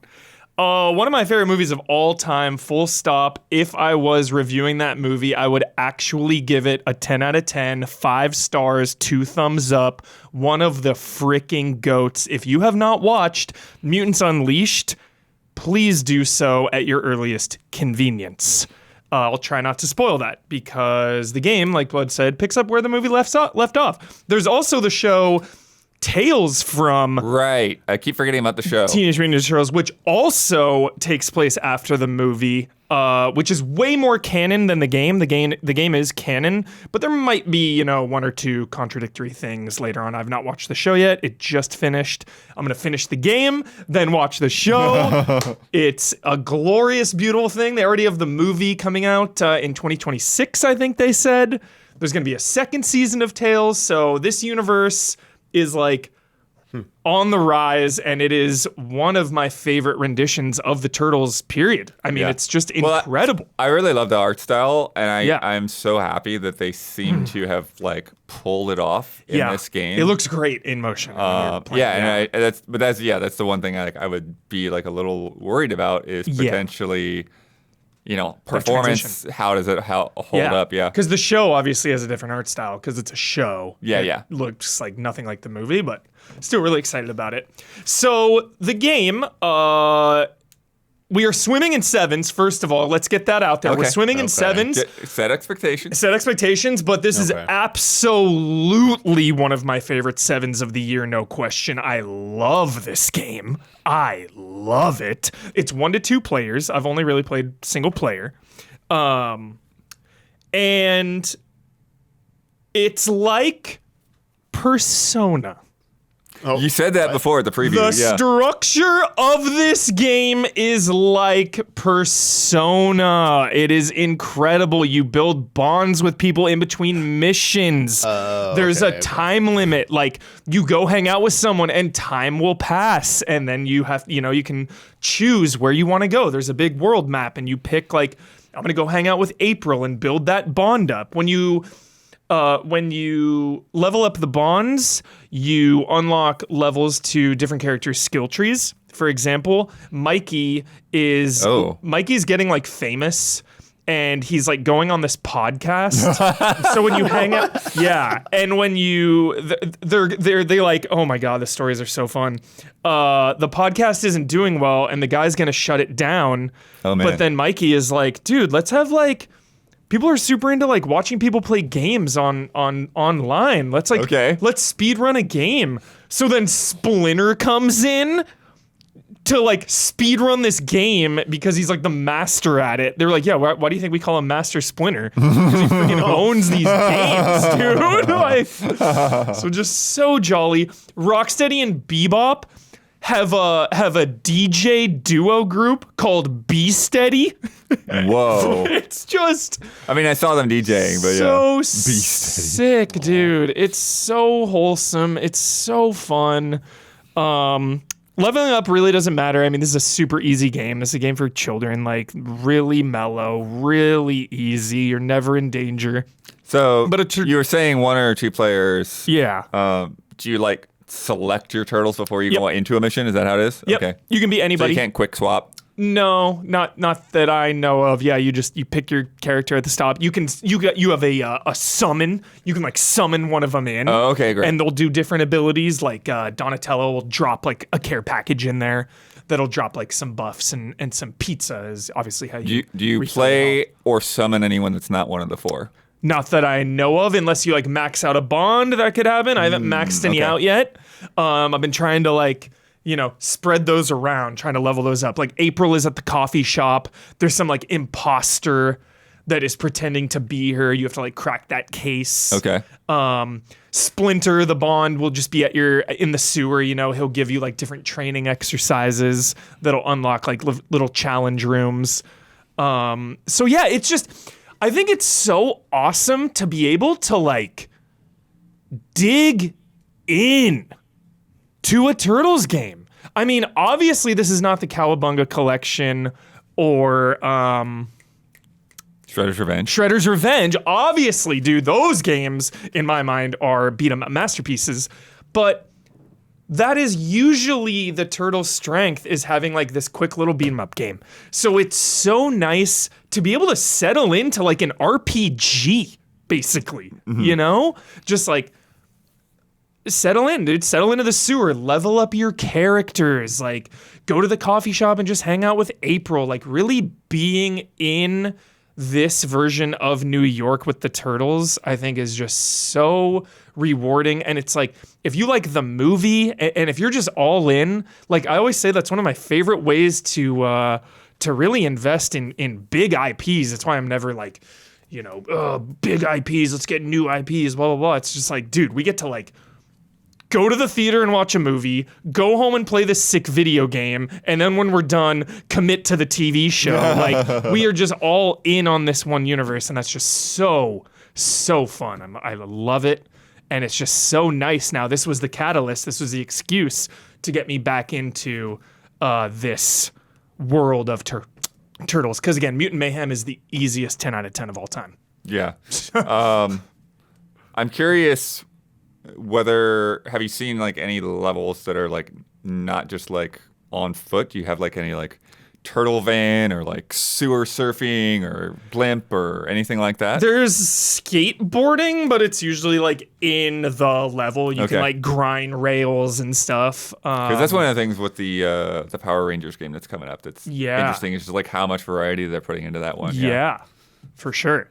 Yeah, the levels. I mean, they're pretty small, again, pretty basic. You'll get into there's a little bit you can explore. You can find like cassettes and coins that can be used to level up your stuff as well. But the levels are pretty straightforward. They're not really too big. And it'll go into like the classic Devil May Cry style where like you'll advance and you'll trigger a fight, and then you got to clear the fight to progress. And the bosses are pretty decent. They push back a little bit. For example, one of the first ones is like Bebop and Rocksteady. You fight them individually and then you fight them together, and it's like, oh, keeping me on my toes here, you know? Because like a normal level, you'll just mash it out. Again, each character has a skill tree, and you're unlocking like different moves and combos, but it's like, just mash it out. Like, you're fine. You don't need to think too hard about it. You can dodge and attack and yeah. Different, each turtle has their own different abilities too, which is fun. Like Mikey's nunchucks are really cool because they'll combo to different things if you keep them going. So it encourages you to attack. And then like Raph has a parry. So yeah, just a freaking pleasure. That's all I got to say about it. It is a pleasure. Check out the movie if you have not, please. I'm begging you. It's an hour and 45 minutes. You will not regret it. Also this week, speaking of movies and TV shows, a Mass Effect TV series is in the works. Sweet. Coming to Amazon. Variety is reporting that Daniel Casey is set to write and executive produce the adaptation. Karim Zrake. What did he write? He wrote Fast 9. But not X. Okay. 9 Okay. is the worst one. It is. It is one of the worst possible. So, yikes. Is dumb as shit. Like, for fast standards, it's dumb as shit. Karim Zrek will executive produce under Cedar Tree Productions banner with Ari Arad and EA's Michael Gamble also executive producing. And then, so Casey was known for Fast 9 most recently. Zrek worked on the early Marvel shows, though. He worked on Jessica Jones and Punisher and Luke Cage. Okay. So, good but bloated. Yeah. Good but bloated. Yep. Fantastic. Yeah. So that's that. That's all we really know right now. Cool. After 20 years of secrecy, this is great. This nugget came out. This week, Konami revealed that the voice actress playing Eva in Metal Gear Solid 3 is actually Jodie Benson, the voice of Ariel in The Little Mermaid and Barbie in Toy Story. Crazy. She was previously credited under the pseudonym Suzetta Minier. Wild. And this is part of part 3 of a documentary series that they're doing right now. She was talking to David Hayter and stuff, called the Metal Gear Solid Legacy series. Sick. Yeah, I would say one thing, like, give another like small win to Konami there for like the support they're showing for Metal Gear. And also, like, this is something that they absolutely never had to address. Like, I mean, fans kind of already, like, it'd been figured it out. It had been all but confirmed. But they, like, yeah, we'll confirm it for you. And it's like, oh, that's actually pretty awesome. And, like, there's, if you want to, like, I would suggest, like, looking it up, like, the reason why they decided to do that. And something about, like, having to keep, like, a kid-friendly image back in that time so that... You know, they want to be associated with this when they're trying to also work with Disney. So it's like, oh, yeah, that makes sense. Yeah. But yeah, that's still awesome to officially acknowledge that and giving more official credit to voice actors, which has been like a very big issue and problem in the industry for years now. So that's like a win, I would say. Like Konami doing something very right for once, you know, very good. Yep. Speaking of devs confirming things, did you hear about the Rockstar GTA 5 one, actually? Mount Chiliad, the mystery? What about it? They said it's nothing. They said it's nothing. Of course. It's always humor. They it's said always nothing. They're like, sometimes we just do things to mess with you. That's always it. nothing. Yeah. It's always nothing. Yeah. Everything's nothing. They just say shit to get you to play it. Hilarious. That's right. Don't worry. Mount Let's say something about Chiliad. GTA 6 will say another thing. Yeah, Here we go. yeah. Get ready. What will it be? Here we go. Amazing. Yeah, it's funny. It's funny how long some things take for like confirmation or whatever. Like remember when Batman? Well, you gotta let people go down the threads. Yeah. Like the Batman Easter eggs that come out like years later. They're just like, yo, you didn't find that one? Like, whoa. I love it. Yeah. Yeah. Also with voice actors, the Coalition confirmed that John DiMaggio and Carlos Ferro are going to reprise their roles as Marcus Phoenix and Dominic Santiago in Gears of War E-Day. So they are back. Dom! Bring it! Go ahead and roll this. No Man's Sky. Still updating. Update, constant updates. No Man's Sky. Yo, E-Day is going to be a showpiece, dude. Get ready. Holy shit. Yeah. Dude! Yeah. Is it Mass Effect? Yeah, so the Normandy is back. They did this event a while back, but so a lot of people, are newer to the game. They missed the Normandy, and so now they're doing another. It's a 2-week event. Great. They announced it today because it's N7 day. Can you get it and fly it, or just land on it, or what? So there's an expedition tied to it, and then once this thing is complete, then you get it in your fleet. So. But that's only part 1. So they also had their big PS5 Pro update today. So a lot of Must be nice. Must additions be so and fucking tweaks nice. there. Fuck. But the big one, the actual big one, Huber, is that they've been working behind the scenes in the midst of all these updates. Yeah. They've been putting little things in behind the scenes to make cross-save work. So they are introducing cross-save. This game is on like a dozen platforms, and as you know, there's all this stuff that's unique to your playthrough, and all that, and they've been trying to figure out how do we get cross-save working. Yeah, they just needed PS5 Pro. No. It's just something else that they've been working on. So now it's like, you can play on Steam, and then you can go pick it up on Switch, and then you go pick it up on PS5. It's just like That's great. yeah. And right now it's rolling out. They're doing it like a little bit at a time, so it's rolling out to like a small group of players. But anyone can go ahead and get onto the website and start linking their accounts. So if you have No Man's Sky on multiple platforms, you can start getting ready for when that gets to more people. Cool. Every time I see it, I want to hop back in, but too buried. The Pokemon trading card game, speaking about those Nintendo mobile apps, that came out this past week too. Oh, one of the top 3 mobile launches ever. Not surprising. Generating $12 million in its first 4 days. Coincidentally, also getting 12 million downloads in those days.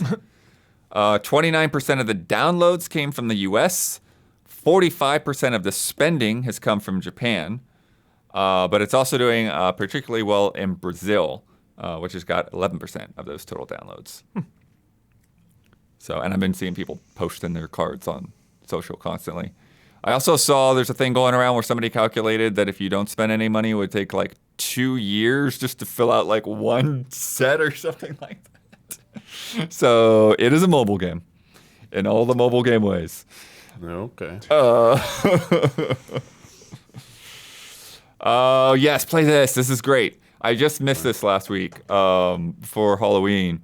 But Lucas Pope, creator of Papers, Please, Mars After Midnight, Obra Dinn, released a free LCD-inspired Halloween game on itch.io titled Moida Mansion. It is Moida. Oh. It's Moida. Yeah, it's Moida. Funny. It is in the style of an old electronics like Tiger LCD game. Hell yeah. But it's obviously like you're doing things that you couldn't do in a real LCD game because you have multiple rooms and all that stuff. Man, that looks so I don't know. fun. I've played this. Really? It's just online. You can play it. It stays pretty faithful to the format. Like, there are 4 buttons, and a very limited palette, and even the timing is like very true to the period. It'll be like, don't just search randomly. Like, anytime you make 3 searches for nothing in a row, every time. So it's like very, very old school. Sick. But yeah, you go room to room, and there's a monster. It says, the monster, run! But you have to search things, and you have to, like, notice tiny details being off. Otherwise, you're searching for no reason. Interesting. So you're trying to find, like, secret codes or, like, rescuing people or, yeah. It's neat. Looks very fun. I could understand not wanting it, but I'm curious if there's an option where you could actually see the inactive LCDs as well. It's funny when it That's fun. when it loads up, it shows all of the, like they used to do, or like every cell that goes black, goes black. So when the game starts up, it shows like a whole bunch of the different, like, I don't know if he literally went to that trouble of like, this area of the screen is only the hand that comes out if you die, or if it's, just kind of pretend, but yeah. Yeah, the description also said that it changes every time you play, so there's like different rooms and puzzles that pop in. Yeah, I played a couple of, like, I died my first game and played a second game, and like, broad strokes it was the same, but yeah, the rooms and stuff were different. Cool. Nice. Looks great. It's also just super fun to say Moida. Moida. Yeah, it's very cute. I honestly did not catch it until I had said it out loud earlier today. Like, Moida, Mitch. Moida? It's Moida! It's very funny. I forget which one of these I played, a game like that. What the fuck am I looking at? Let's go ahead and go. Let's just do it. Huber What missed it, the so we gotta show him. What? Vikings is crossing over with World of Tanks, Huber. Oh boy. They finally got me. Frick, dude. I gotta play World of Tanks now. You're gonna be able to recruit Ragnar Lothbrok, Bjorn Ironside, and Ivar the Boneless. Oh my god. Plus, if you pay up, Huber, there's also Lagertha you have to and pay extra for her? Floki. Yeah, you have to pay extra for them. But they're just tank skins, right? No, these are the like commanders, so like these are the voices that are gonna be on the radio and stuff, like when you're in a match. Did they get the real actors? I don't know what they did. Okay. It's their likenesses. So sick. Vikings famously did not have tanks. And Vikings famously have not gone away, even though I thought that last game we saw was the last one. They just keep going. Yeah, they do. There is a battle pass, of course, Huber. 40 levels of Vikings rewards. How much is this going to cost Here's me? the tank. Here's the tank. Dude, it kind of looks sick. What the hell? They have this very descriptive description of the tank. The tank is layered with Viking shields, inspired by the series, on its support rollers and side screens, while Ragnar Lothbrok's axe and Carolinian sword evoke the power of the Viking warriors. Other elements that help solidify the tank as a symbol of dominance include Ragnar Lothbrok's flag and a Viking compass that helps players find their way. As a final touch, a lone and vigilant raven flies above the tank, symbolizing Odin's watchful eye over the battlefield. Super dope. Travis Smells, he's going to be in the new Dune show. I'm really hyped about that. Love them. It's great. That looks cool though. Yeah. I mean, I just like Vikings. So, and Vikings Valhalla ended on a good note. It ended, I think, a little early. It only went 3 seasons, but now it really feels like is Vikings like Vikings the like series like done? I don't know. Seems like it. So cool way to carry on with, gaming collaborations. With a tank. It's very funny. A Viking tank. Very funny. I hope it's just not like, I hope he's not the final one of the battle pass, because I would only play for like a day or two. It's just, I think the tank is toward the end of the battle pass. yeah, but probably. Yeah. I think it did show it in that. Yeah. Yeah. Another financial report we got was from WB. Yeah, it is not good. Their games division is substantially underperforming this year. Suicide Squad. Multiverses in particular. Yeah, because they talked about Suicide Squad before. But Multiverses is causing them to write down another $100 million. And everyone's favorite CEO, David Zaslav. Yeah, how is this guy still in charge? This company, you only ever hear about them just losing money, gutting things, firing people. Like, what is going on? Yeah, so he says... But is the stock price going up? They need to deliver more consistent results, gaming group. Jeez. And they're going to focus on 4 franchises. Going to double down on Hogwarts, Mortal Kombat, Game of Thrones, and DC, particularly Batman. So... New Arkham game coming for sure. After Arkham Shadow, it obviously just came out, but... Yeah, because they haven't really talked about... Milk it. Batman. Yeah. And then last bit, little surprise this morning. Kojima Productions confirmed today that it now has full ownership of the Death Stranding IP. Sweet. And the director's cut came out on Xbox, PC, and Luna. Luna. Oh, Luna. Well done, Hideo. It is now time for Love and Respect.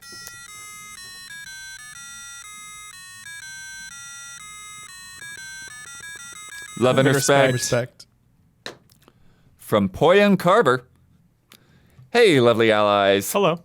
The last Call of Duty I played was Modern Warfare 2019. Great one. And as a product designer, aka a UX UI designer, I was already intrigued by some of the design choices in the game's UI. Fast forward to Black Ops 6, and now that I'm ready to jump back into the mayhem, I only have one thing to say about the interface. I'm getting too old for this. And it's not just COD. From Death Stranding's overly stylized UI to Destiny's ironic lack of clearly identifying a user's destiny, it's like gaming UIs are testing our endurance. And even when a game tries to keep it simple, like Starfield, I still find myself wondering why every button feels like it's making up its own rules and forgetting to label anything consistently. Now I know you're all way younger than I am, so maybe your reflexes and patience are still intact. But tell me, do any of you feel like modern game UIs are basically just trolling us at this point? They're inconsistent for sure. Some I love, some I don't. It's funny when like the big games have like kind of the worst UIs. Like you're talking about, like when you get into the Call of Duty, I don't even know what it's called, the hub where you're supposed to go to Warzone or multiplayer or single player. As someone who plays every Call of Duty, I still think it is an upgrade from years previous. Like sometimes it is horrendous. Sometimes it legit makes me want to just quit playing and be done because I hate looking at it. This one at least is a little more simple, a little more streamlined. It gets the job done. It's not pretty, but we'll take it. Yeah.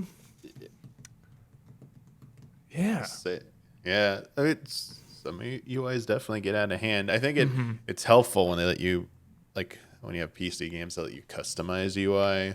Yeah, it's nice. I think a lot of people just tend to not even like dig into that stuff. Partly too. Yeah, be overwhelming for sure.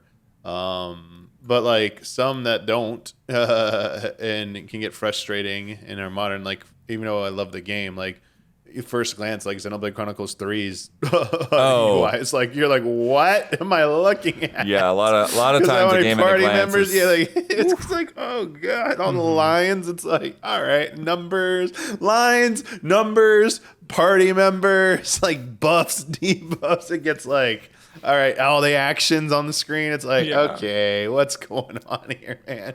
I remember really, really, really loving 94% of Rebirth's UI. A couple times it would like confuse me a little bit, but mostly that's a really good one.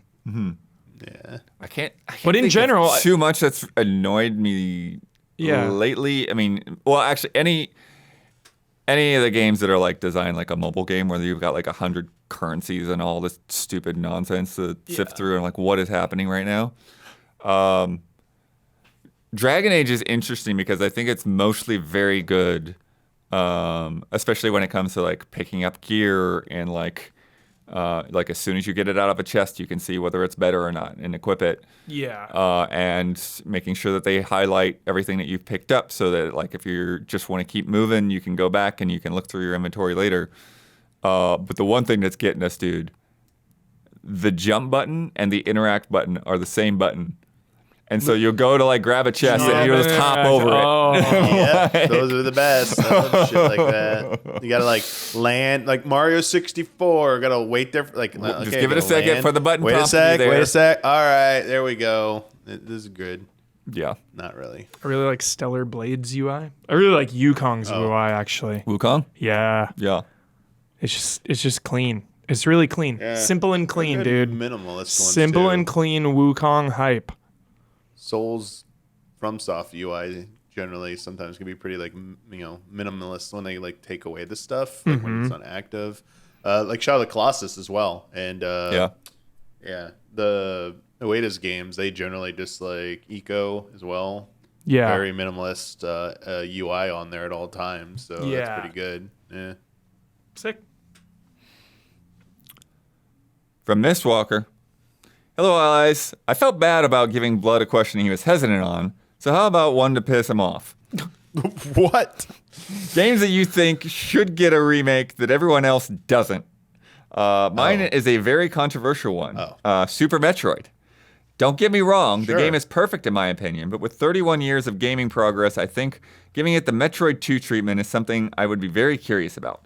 So my question is this. What is a game that you would love to see a remake of, but everyone else does not think should happen? Or maybe a remake that people didn't think would be good, but you had faith in it and were proven right. I got it. Silent Hill was mine, actually. I believed in it, and I was right to believe in it. Remake The Last of Us remake. You just took... I hate you. Ah. All right. Fine, Huber. All right, Huber. Make it in 2D. Okay. Okay. All sprites. Do a remake. Let's see. Do people want a... Damiani, do people want a Ocarina of Time remake? I think the answer would probably... I would be guess hesitant to so. say no. I think it's probably a yes. Yeah. I know there'd be a good amount of people be like, why bother? But it's also one of those, landmark games that you'd probably be like, dang, they really should do something. And then now they technically did with like something with it with Ocarina of Time 3D. Yeah. And you could say that's it. Like they don't, like maybe that gets ported at some point and they just never really need to touch it again. Yeah. But I think like, I've even like been like, dang, like a Blue Point style remake, like what they did with Shadow of the Colossus, where it's just like a nice visual update and a few small quality of life updates, but like spiritually still the same. Like they can make it like seamless. Like, oh, dude, like make it like seamless. But I don't know if I'd even want that. That gets into like what are they going to do with it? Yeah, like more one-to-one would probably be what I would like to see, just like with like beautifully updated visuals and quality of life. I think one that probably I could see a lot of people being like, it's kind of already been spiritually done. Why is like a Link to the Past? Like you were talking about Super Metroid, and I could see a more valid argument probably for Super Metroid, but we got a Link Between Worlds. We just got Echoes of Wisdom with like the map, sort of. It's like Ocarina of Time is kind of like a version of a Link to the Past, like you could argue. It's like structurally and thematically, it's like, oh, it's one has time, one has light, dark world, but like you're essentially doing the same thing. It's like follows the same structural format. But I mean, seeing it like either in Link's Awakening, 2019 visuals. I know people have wanted the oracles done like that. But I'd actually wanted to see it do something like special. I'd love to see it be remade with an art style that's closer to like the manga that was like originally was like a Nintendo Power and then released it standalone. And then there's like another version of the manga that came out as well, like a different version that I would say like that'd be kind of sick to capture like that type of art style in like 2D, or if they're gonna make it like 2.5D. But I'm not fully against it, but I could definitely see a lot of people being like, yo, we already like essentially had so many things of A Link to the Past. Get it out here. And also another one here where I beat your damn Last of Us. Ready? Resident Evil 4. Remake Resident Evil 4. Remake it. I'd say set a timer to 3 years after every game is released and then just have AI remake it. Oh, no. Yeah.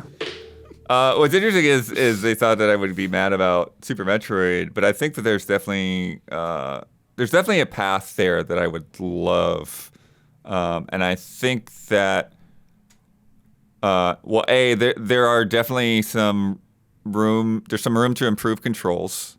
Like I do think that Super Metroid maybe should feel a little bit heavier than some of the others, but there's still some sluggishness there that I think can be ironed out. Yeah. And then particularly like with the wall jumps, wall jumps are a pain in the butt in that game. Yeah. But what I would not want is I would not want them to do like the Return of Samus look. I would not want something that looks like chunky 3D polygons. Mm-hmm.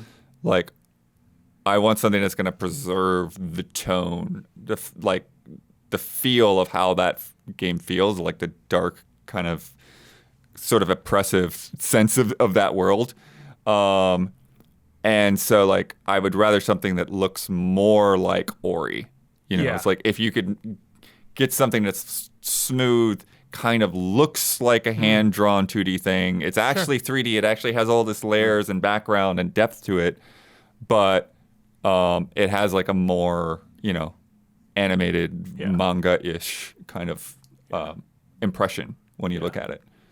So that I think would be really cool, and especially with like some of the bosses, like to see Crater Ridley and that kind of style. Sick. Yeah. Otherwise, something like full on different than that, I'm not 100% sure. It'd be cool if Half-Life got the Max Payne treatment. You do 1 and 2 combined, all the episodes. Oh, yeah. I know we had Black Mesa. Yeah, that's what I was thinking. Like, we've had those mods. Yeah, like a full on remake from 2 with like. They don't even announce it. You just like it eventually just leaks that like, wait a minute, Half-Life 2 episode 3 is in this. They added it. They just like add on additional content at the end of Half-Life 2 and they don't tell anyone. Huber, I got one for you. I got one. Zelnick is not going to go for it though, because he's only in for the hits. Body Harvest. Body Harvest. When are we gonna play Body Harvest, dude? Could you imagine if they made they redid Body Harvest in the GTA engine? Oh my god, it'd be like Earth Defense Force, I guess. Dude, sick. I thought you were gonna say something like GTA 1 or something. Right. Like a full-on. Oh, sure. Remake. Whether you retain the top-down perspective or go boots on the ground, like, and a lot of those old classic franchises, like Final Fantasy 1. Full remake. So what could work? Strauss, tell the team. Tell them. GTA 6, GTA Online. If you had like a Body Harvest event, right? Totally. Like, you had like a Halloween event based on Body Harvest. Do you think Strauss even knows that Rockstar made Body Harvest? Do you even think he knows what the hell Body Harvest is? Like, there's no way. Maybe not. All right, let's play a game.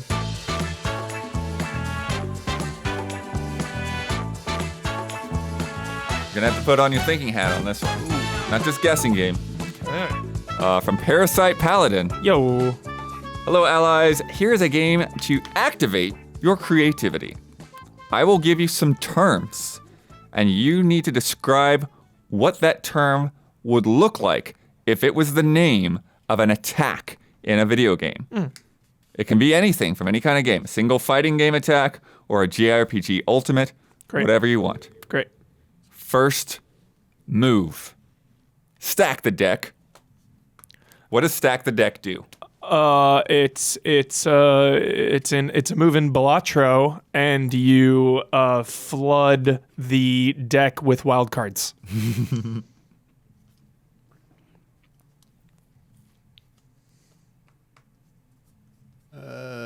It's when you stack 2 chairs on top of each other and then whack a person over the head with them. So double chair move. The Stack the concerto, if you will. Concerto. We got a There new you one. go. We added one now. So it's a WWE move. I don't have the rights for that one. Isla, you want to stack the deck? I just picture like an animation, like Gambit, just kind of like pulling a bunch of cards and throwing them all at once or something. Sick. Mm. I'm not putting a name on myself here. Still works. I actually for Gambit actually stacking the deck, I could see him just like he just pulls out another deck right on top. Yeah. Double damage. Sick. That's good. Although that should be called double decker, I suppose. Oh, there we go. That's good. We'll keep adding. Second one, photosynthesis. You just take your clothes off. Okay, Isn't this a Pokemon move? could be Probably. Photosynthesis. very well could be. Like Yeah. you heal. It's a healing move, right? You know what I'm thinking of right now, Isla? Quiet. Species. Oh, hell yes. Something with Justice for Syl, dude. Yeah. She did nothing wrong. You like take someone into a room and the lights go out, and then only one person emerges. All right. It's a new move for the next Dead Rising game with Frank West. Ooh. It's a camera move where he synthesizes weapons temporarily, can use them to bash zombies. Dude, There you that's go. sick. Wow. I love that. So with me, the thing I thought of is it reminded me, Damiani, of like the mirror puzzles in Ocarina of Time. You know, like the kind of laser puzzly thing where the light comes in and you Oh, bounce the it off a mirror. Spirit Temple. Yeah. Except you take like a mirror and you shine the sunlight onto another player, like a teammate. And then that like boosts them up with like fire damage or something. Energize them. Yeah. All right. Nice. Okay. Yeah. A buff. I like it. Derail. Something we know a lot about on this podcast. Derail. Derail. I'm sensing like Juggernaut or some big character that just charges. This is a charge. Oh, You just okay. go off the tracks, go off the rails, you charge, you're breaking things down. Yeah. All right. I'm going to do mine as a new Metal Gear mech. Metal Gear D.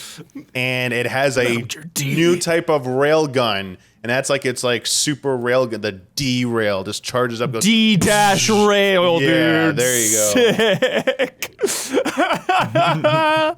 just It's, wrecks. I guess it would be in like a game like Catherine or Honey Pop or something that had, a sexual kind of, undertone. Yeah, or overtone. But it's just an undo button on a romantic encounter. But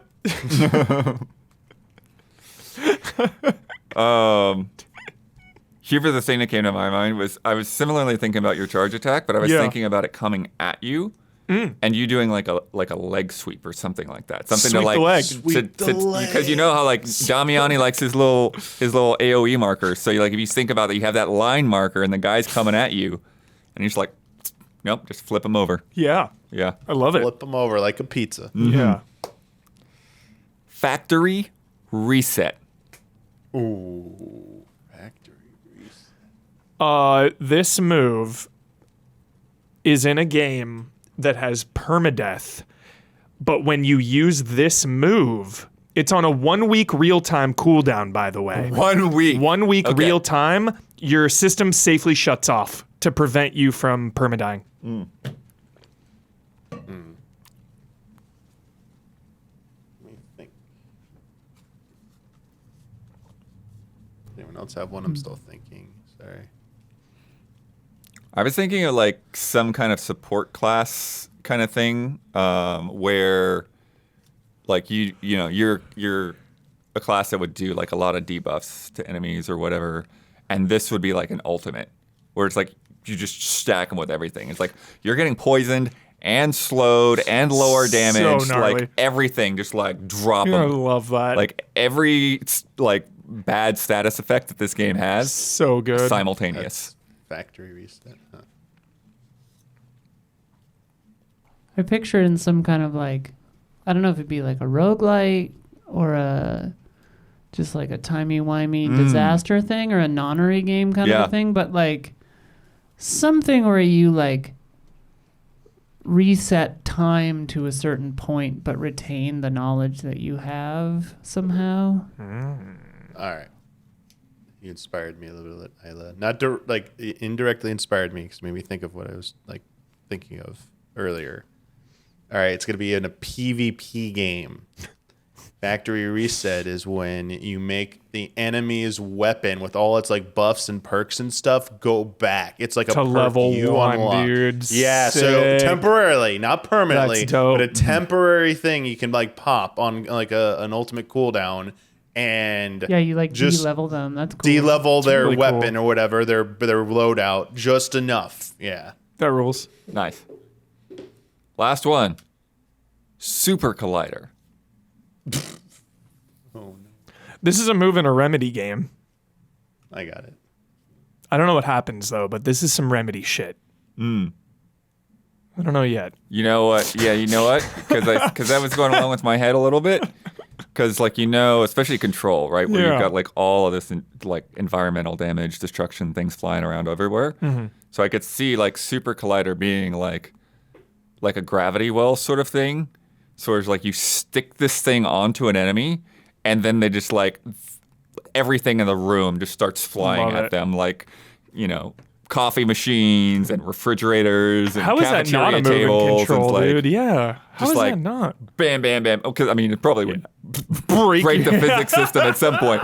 But if you pull it off, it could be fun. Sounds sick. Really makes you appreciate the Ratchet and Clank series. For just Yes, that having would be a some great Ratchet and Clank thing too. Incredible weapons over the years. Because they could do a lot of that with all the bolts Yeah. and Totally. metal flying everywhere. Yeah, I love some that. some kind of a move where like you're hyper accelerating particles and like causing them to collide and like 99% of the time it just does like pretty good damage, but there's a 1% chance that when you use the move it'll create a black hole and kill everyone including your party. That'd be rough. Cool. I love it. When it happens, you're just like, no. You're just like fuck. Do you get one, Damiani? It's just like a power up or a gun or a spell or something that like just everything in the room just like flies off and hits the opponent, like just nonstop, everything just like colliding with them. So it's like, I like I that. don't know. Yeah. Yeah. It's dope. It's like activate everything. Just like the other one I was gonna say like would be more fun would be like I don't know if it would work as well.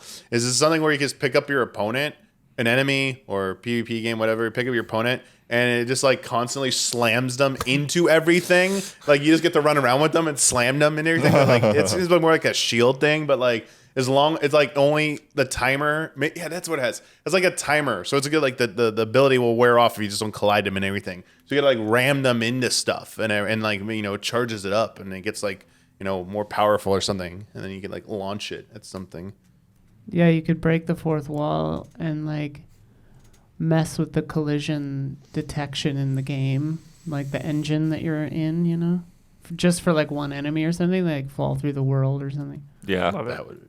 I could see it in like Mortal Kombat or Tekken or something with the breakable walls, right? Yeah. Where you just like bash into a guy and they just like go through like 5 walls. Hell yeah. Bam, bam, bam, bam, bam. Bam Bam Bigelow. Oh. All right, it is time for bets. This week's bet: Dragon Quest III HD 2D Remake Comes out next Thursday, Sure does. November 14th. Sure does. I'm going to find the first... Won't be on those goatee lists, though, because people like to do their goatees in October. Hopefully it'll get on some. I'm going to find the first piece of armor that I can buy.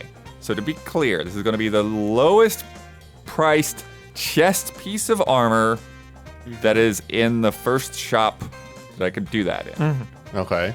I want to know how many words will be in the description of that piece of armor. Because every item that you can buy in the shop has like a little 1 sentence, 2 sentence description there. 1 batch, 2 batch.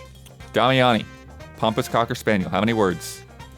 6. 6 words. Huber, Stealthy Centipede, 14 words. 14. Isla, Wet Hummingbird, 22. 22. Dawn, Fashful Manatee, 14. Same as Huber. And you, Don. 14. Let's get it, Don. And then I, as the effervescent hippopotamus, went with 9. Last week's bet, Mario and Luigi Brothership, which is out now. Last week I asked the panel how much total combined damage Mario and Luigi would inflict upon their enemies So silly. in the launch trailer. The announced trailer, which was 2 minutes, had 139 total. The overview trailer, which was 5 minutes, had 1505 total. Go ahead and roll this. This launch trailer, which came out this morning, is 45 seconds. Oh, nice. Damiani bet 419. Huber bet 666. Isla bet 110. Gabby bet 851. And I bet 888. In this 45-second trailer, there are only 2 times that you see damage numbers on the enemies. One attack was for 8. The second attack was for 73, bringing the answer to 81. I saw a 15. I saw a also. 15 as well. Oh, no, but the enemy That did was the enemy attacking okay. Luigi. Oh, okay. Well done. Well done. Just making sure. Yep. Okay. So Isla wins that bet. I think even if it was 15, Nice. she would have won it anyways. Yeah. Still I would have been her. intentionally went low thinking the launch trailer would be short. It paid off. Good strat. Paid off. It absolutely was. It Great absolutely strat. was. So, I was blinded by Halloween. you were. That brings our scores to 11 for the Stealthy Centipede. And brings Isla up to 11 for the Wet Hummingbird. Yay. That's crazy. Oh yeah. I love when it's close. There you are. Thank God. We got a tie at the top. Going all the way to the finish line. There's gonna be a photo finish. It's good. Let me tell you about patreon.com/easyallies. This podcast is brought to you each and every week by listeners and viewers just like you who have decided to chip in and make it happen. You can go to patreon.com/easyallies and put in $5 a month to get some extra rewards, including this podcast 2 days early. So you get it Fridays instead of Sundays. You get 2 bonus love and respect questions that we don't even do on the Twitch stream. And then you also get to submit to Love and Respect questions each and every week. And those posts go up on Patreon between Monday and Wednesday. They go up Monday, you put in your question by the end of day Wednesday, and then it can get in here. And then we have other rewards like our different producers and our platinum producers get a shout out on this podcast each and every week. And this month's shout outs go to JavaWebs and L Thanis. Shout out. Huber, Yo. we had a preview that had to wait for like 2.5 months. Oh, is this finally? Yeah. The Neighbors preview Dude. from Gamescom. That fucking game is so good. Oh my God, that game is good. That went up last Friday. If you did not check it out, Huber, just a quick, giving something to look forward to. Yeah, 4v4. 3v3, I think. 3v3, and you have to defend your house and attack the other people's house. Whether that's like destroying parts of the house, sometimes there's like a deed in the safe you can crack. bunch of different characters, bunch of different abilities, extremely fun. Like the most fun thing I played there. I like, this is a game I'm ready to just go all in on. Yeah. So check that out. Huber and I have also been doing a spoiler vote series for Life is Strange Double Exposure with Elise Willems over here on this desk. What a pleasure. Yep. Chapter 4 is up now. Nice. Chapter 5 will be up Saturday, so some of you, it'll be there for you when you hear this. There it is. And there's a full playthrough, a full playlist of just Life is Strange Double Exposure, so you can go to that and let that autoplay if you want to listen to the whole batch at once. Good shit. Or you can take it chapter by chapter. Yeah.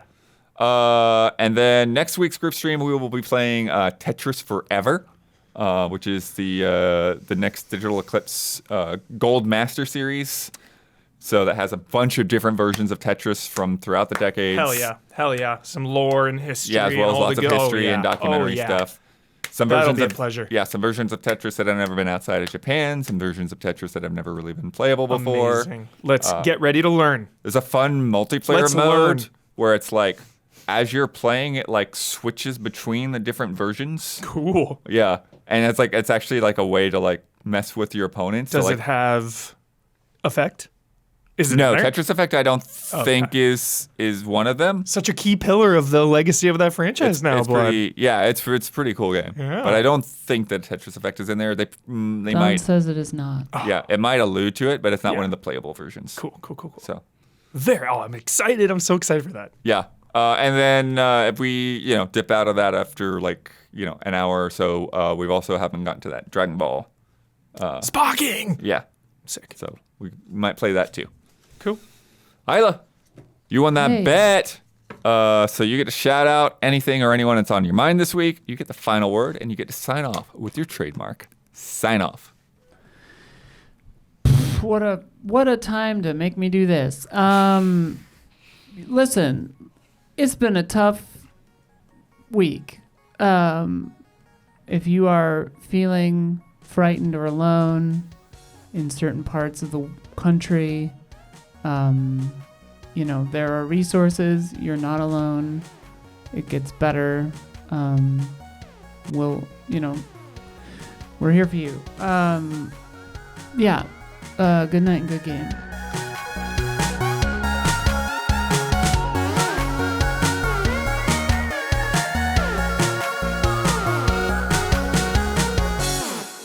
Derail. Something we know a lot about on this podcast.